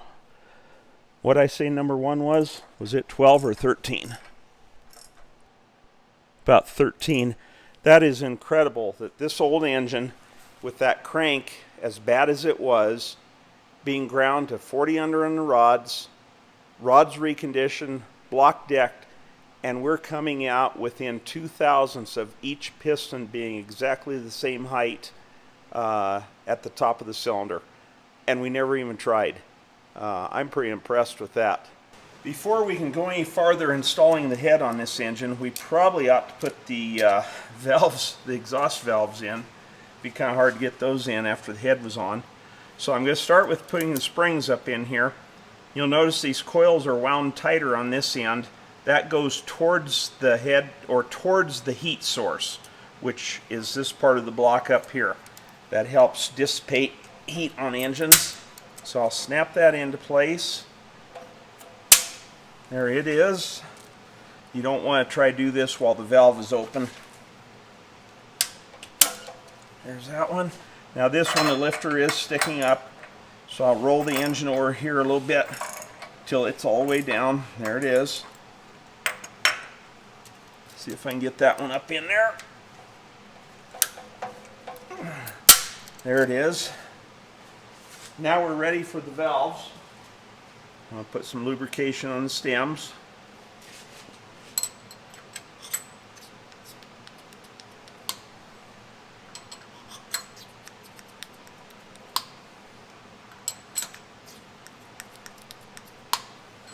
Hopefully you watched our prior video there showing how we put the guides in and finished the valve seats themselves. I'll get my keepers out here. And a trick to these to hold things in place is just go ahead and put a little bit of grease, or in this case this thick oil, on the inside of that keeper, and that way it'll hold it in place as you're putting this together. Valves like this, you need about 3 hands to do it, but there's not even room to put 2 fingers in there, so it gets a little complicated sometimes.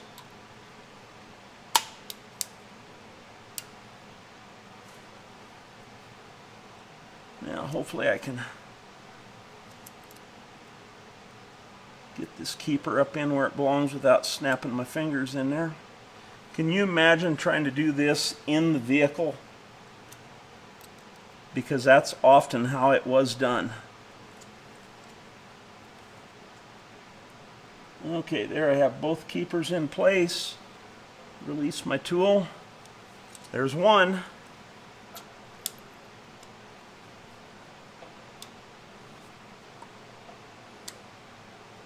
Hopefully that's enough.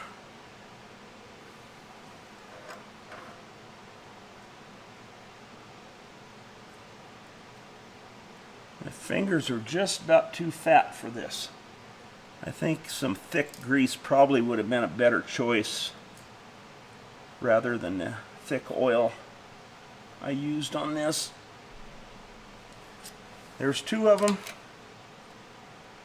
Sometimes a magnet can be helpful to get it into place. So close.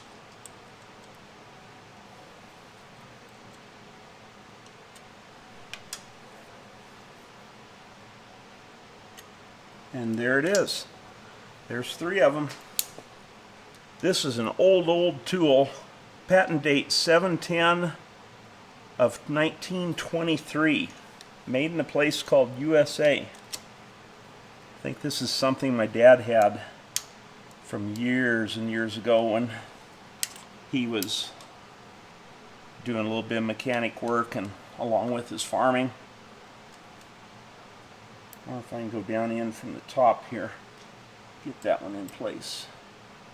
And I can. Look at that. There they are.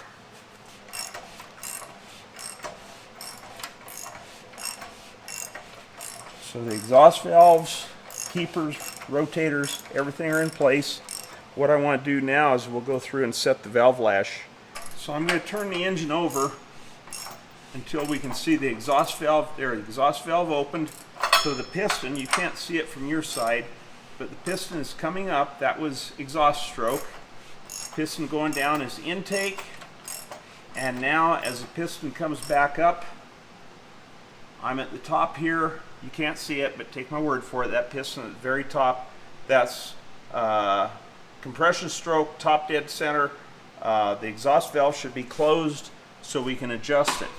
Now these lifters have a self-locking adjusting screw in the top here, which makes it a little bit easier. Some old engines actually had a lock nut on there that you had to try to fight, basically 3 wrenches on there to loosen that lock nut and be able to make the adjustment. I think when these lifters were reground, it appears they ran the adjustment screw all the way down, maximum amount of clearance. So I'm going to have to run these up just a little bit here. Our spec is 16 thousandths.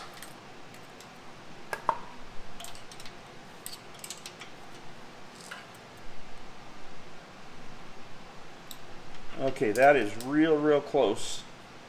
I can shove the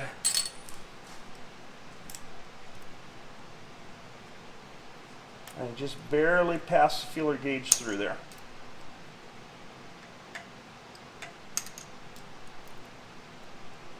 I'm going to call that good. Our spec is for cold. I was afraid maybe this thing was going to say that spec was hot, but it's not. It's for cold. So it just barely goes through there. I think I'm going to leave it right there. So now the next cylinder should be 3. Firing order is 1342. So if I turn this engine 1/2 of a turn, that brings this piston to top dead center. This valve should be closed. And we do have lots and lots of clearance in there.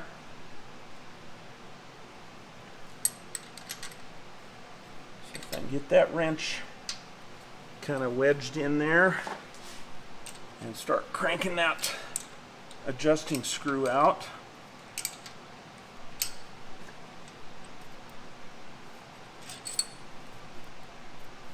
And there we have it. Just 16 thousandths just slips through there. Okay, the next one in the firing order is 4. So trust me, another 1/2 turn. This piston is at top center.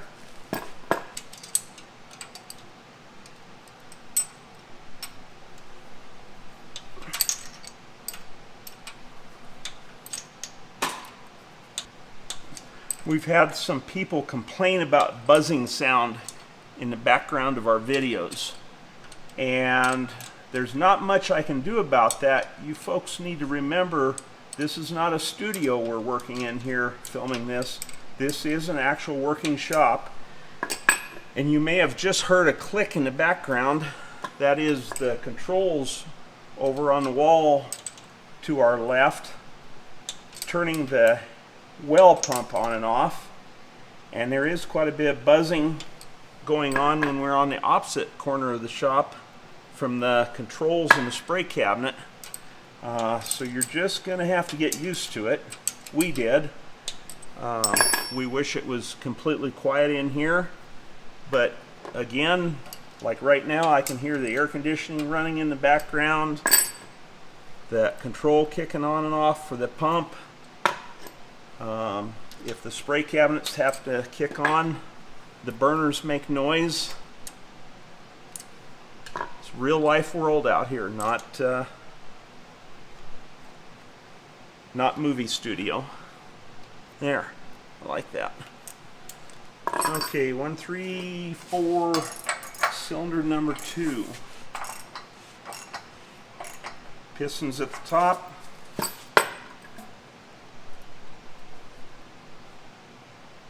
Lots of clearance. We need to get rid of some of that.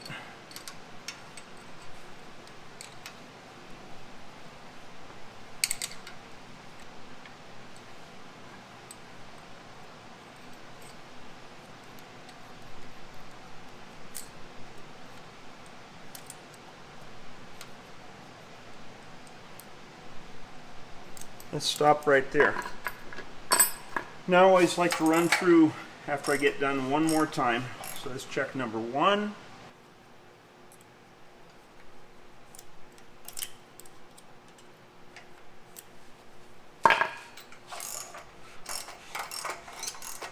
Three.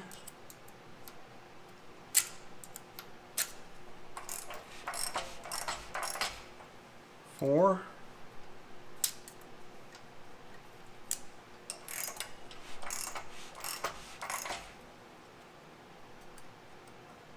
2. And back to 1.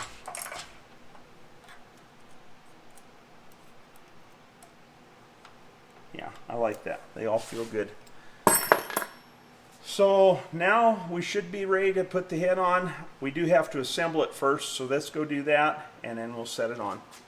So what do you say we get this head assembled and be done with this project? Let's put some lube on the stems. If you watched the previous video, you know we've got all the machine work already done.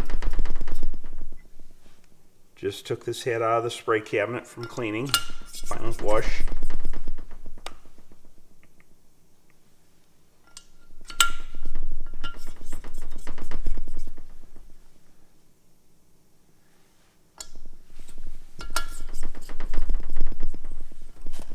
Okay, one of the things we talked about on these heads is the valve stem seals. Normally on a head like this we would change it over and put positive seals on it, but these are made with this retainer with this shield that comes on down the side here, so that when you put this on with the spring, pull that down, you put an O-ring in here and then the keepers, and when this is released it seals that O-ring in between squishes the O-ring between the valve stem and this retainer and seals it up so that any oil that comes down here has to go off the side. It can't run straight down the stem. So with it being made that way, the only way we could do a positive seal would be if we was to cut the bottom portion of this retainer off, and I just don't think we want to do that on this. I want to leave it like it was original. I think it'll be just fine that way. So let's go ahead and get those springs put on.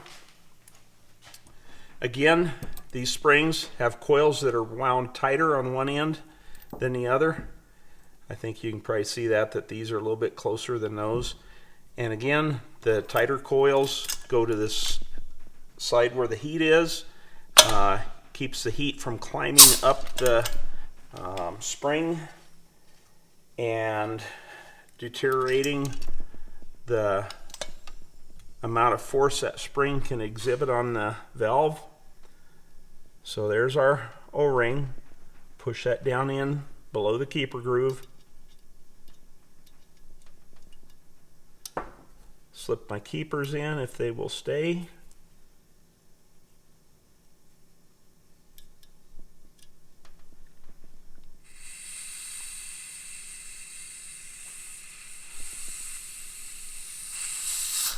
When I release that, that's going to seal that up so no oil can go directly down the valve stem.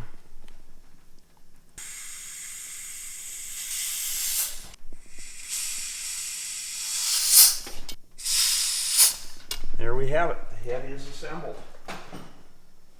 I did manage to get the test hose over the intake port. I have my fingers over the openings on the intake manifold. We are pulling good vacuum. I'm happy with the valves. Well, I'd say we're fine on the home stretch doing this engine. Need to put the head and the head gasket on. This gasket is composition on the top side, steel on the bottom side here. Generally a steel gasket. I've always just coated in with like silver spray paint. I have some shiny galvanized paint here. It has lots of metallic in it. I'm going to take that outside here and spray a coating on there, and then we will put this on. Okay, I got a coating on this gasket, and let me set that on here where it belongs.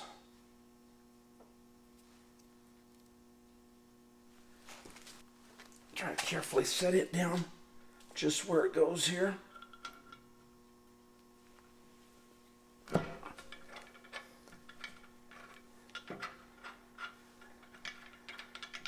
Bolts there, just kind of line it up. Now these bolt holes do go through into the water jacket, so we want to put some sealer on the threads. I have some white Teflon paste here. It's getting a little bit thick, but we'll just put a little bit of that on each bolt. Work it into the threads there.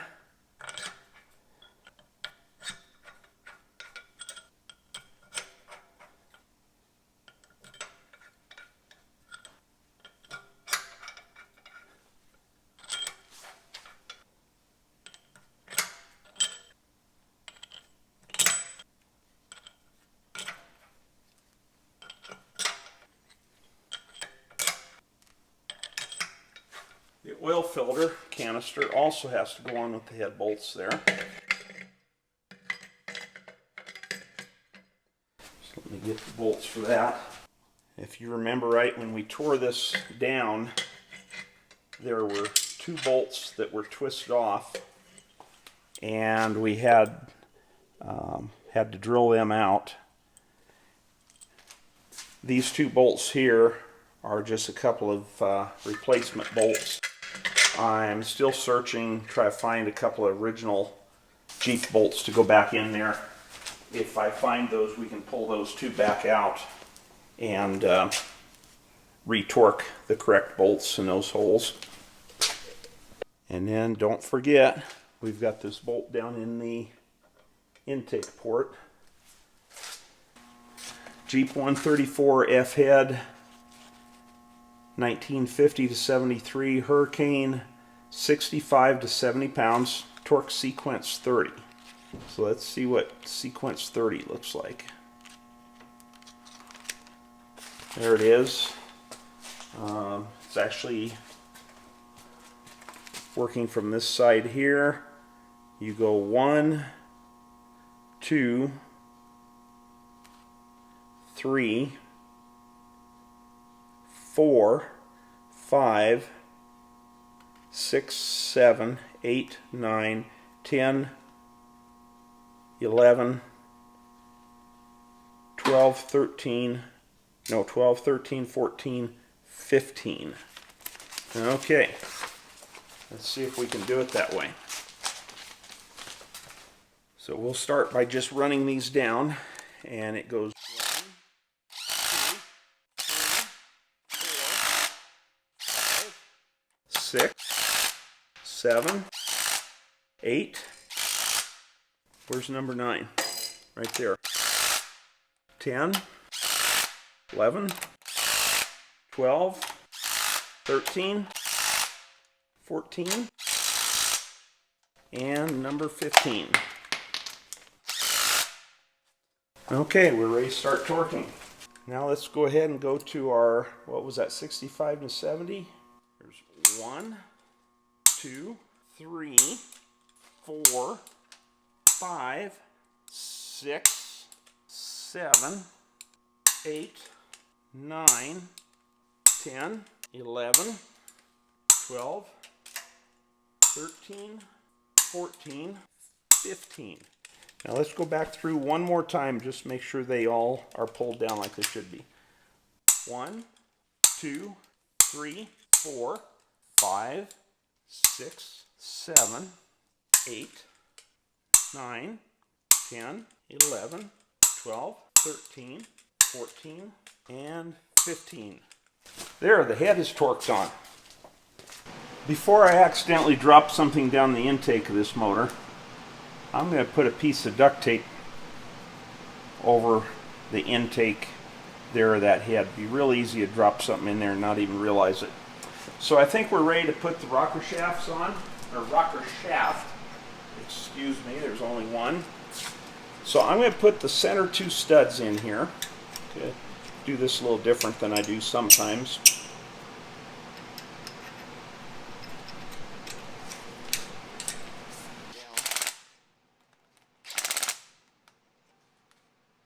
Got the rocker shaft here all cleaned up, polished. I think I can slip that over the bolt holes here, I believe. There we go. Put a little lubrication on it. And I think I can take my inward rocker arms here, work them back and forth, slip them on where they belong. Boy, they just barely go past the springs. Might have to raise that up a little. There we go. Work that so lubrication is into it good.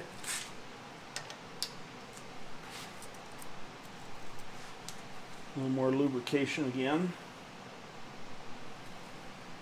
And I believe the rocker for this side can go on. Yeah. And then the rocker arm tower, if I get it turned the right way, goes on there, and I should be able to put the stud in to hold it in place now. Yeah, that's going to work. Now the same thing on the other side.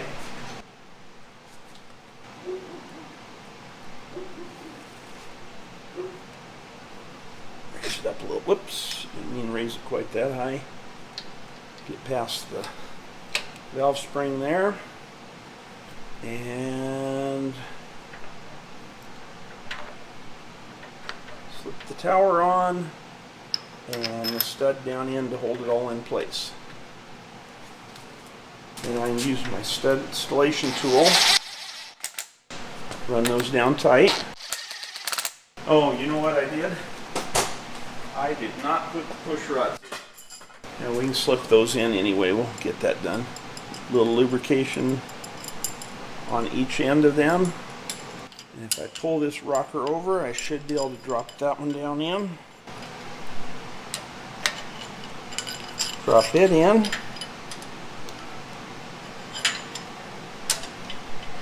Drop that one in. Now then, if I raise these up just a little bit.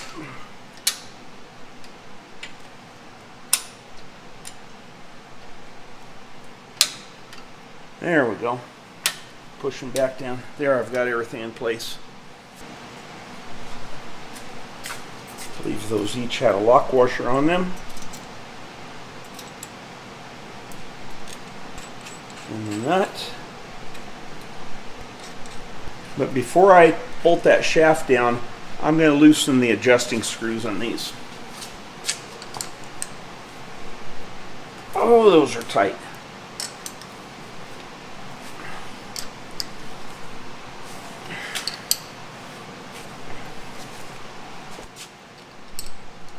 There is a slight chance that if these were adjusted real tight after doing our machine work on the head, getting the valves sitting where they need to be, there is a chance that you could run the valve, maybe not on this engine, but some engines you can run the valve into the piston. So you want to make sure you have plenty of slop in the valve lash on an engine like this.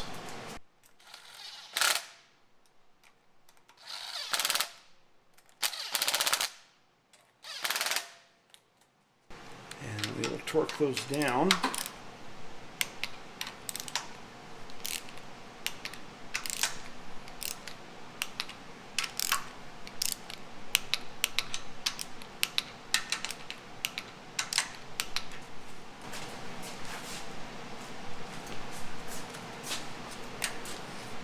Yeah, we've got way more than enough clearance there.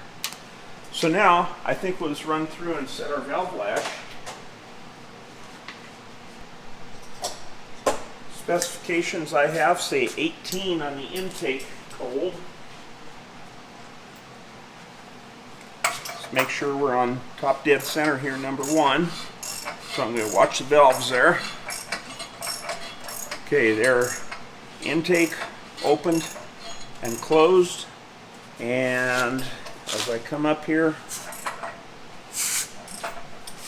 coming up on compression, I'm watching my mark down here on the balancer, on the pulley.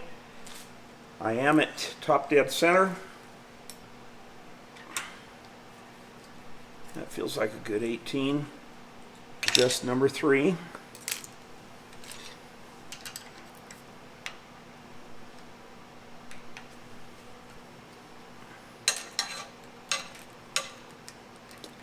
Let's stop right there.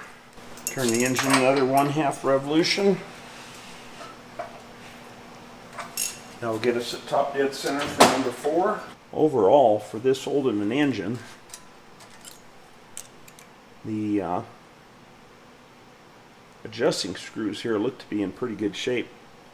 A lot of times they'll be really messed up from all the times they've been adjusted over the years.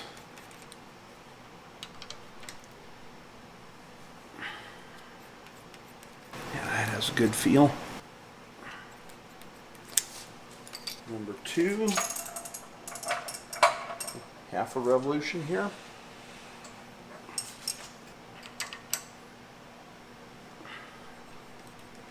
Okay, let's run through that one more time. Kind of double check our work. So there's one. And make that one just a little bit tighter. 3. And again, I'm going to tighten that up a little bit too. 4. Maybe just a little bit again. And 2.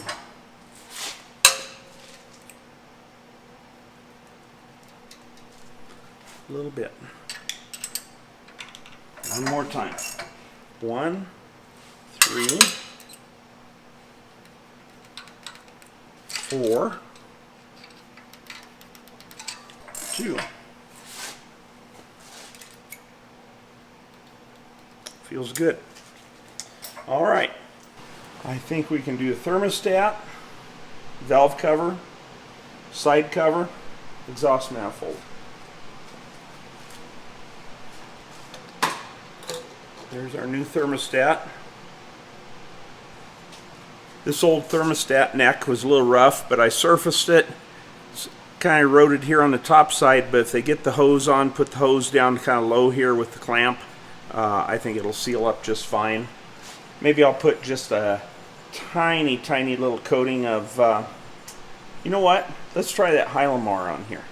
Put just a little coating of that on with the gasket here if I get it turned the right direction. Very light coating.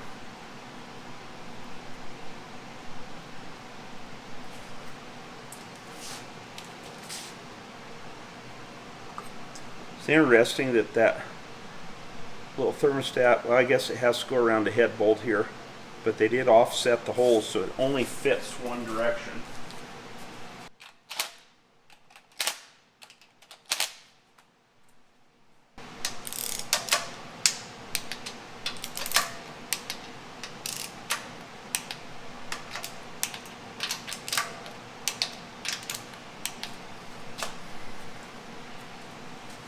You know, I've got a new oil filter for that.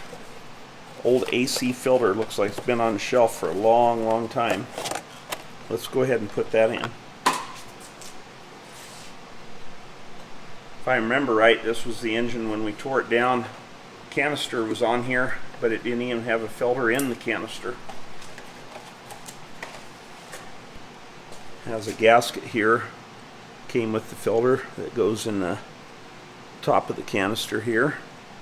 Looks like it fits pretty well.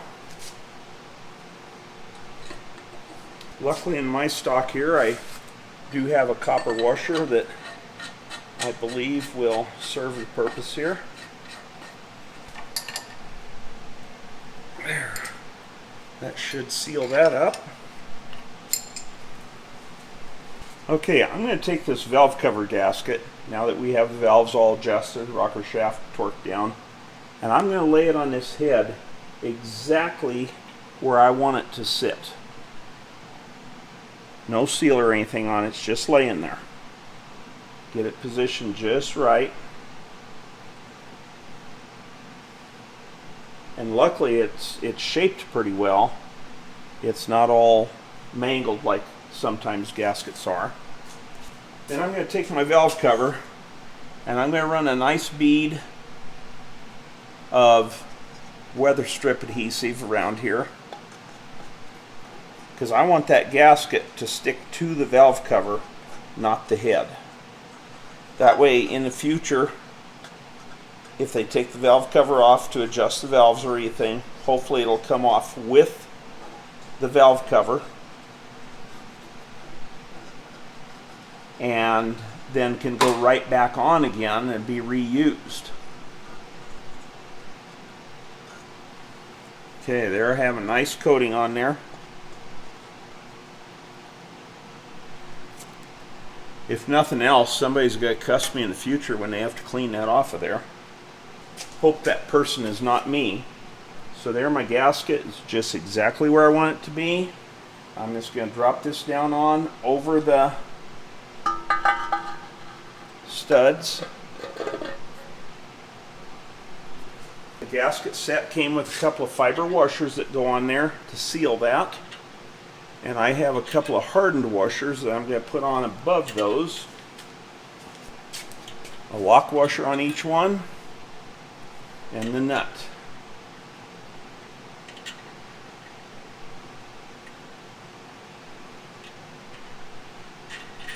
Just going to run those on by hand so I can get a good feel of how tight I'm getting them. Because if you go too tight, it's just going to crush the valve cover in here at the top.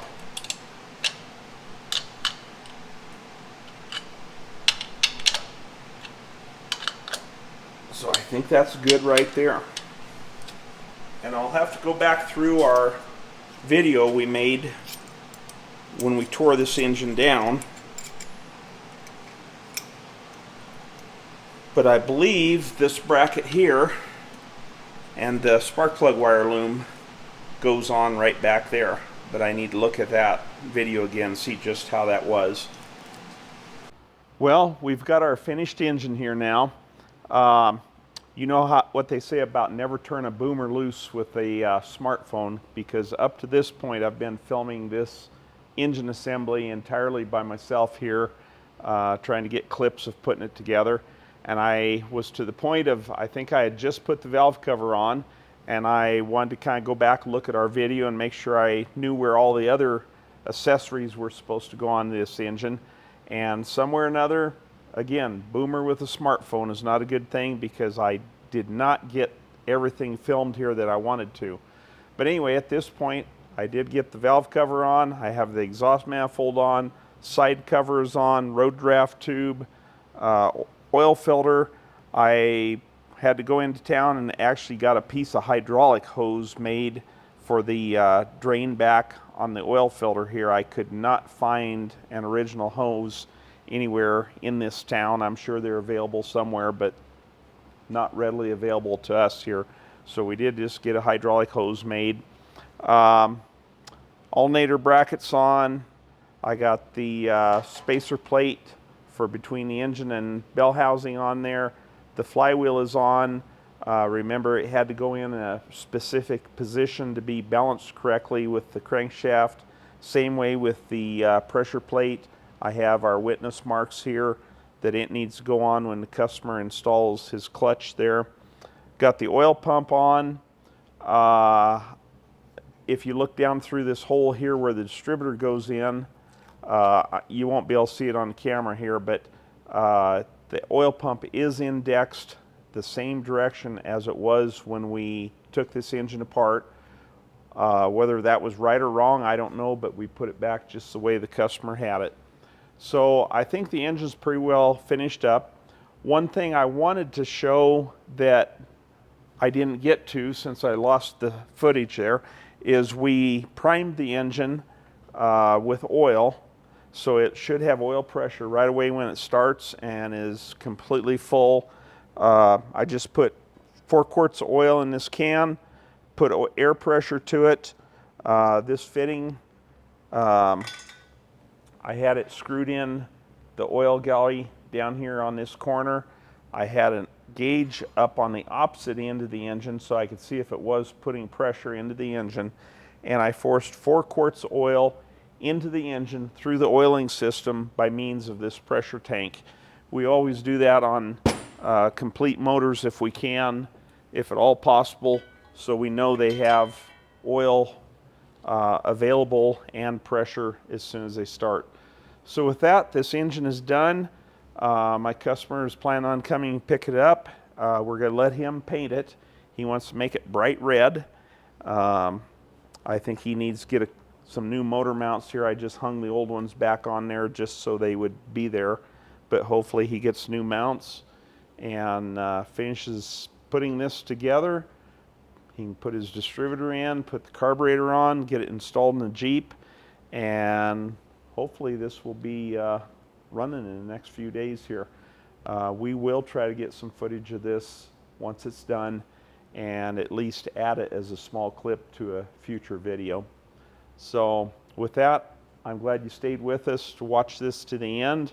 Hopefully it was a little bit informative. Hopefully it was a little bit entertaining. If nothing else, I've been told that I'm funny just to watch, so some of the stupid things I do. So here it is. Thanks for watching.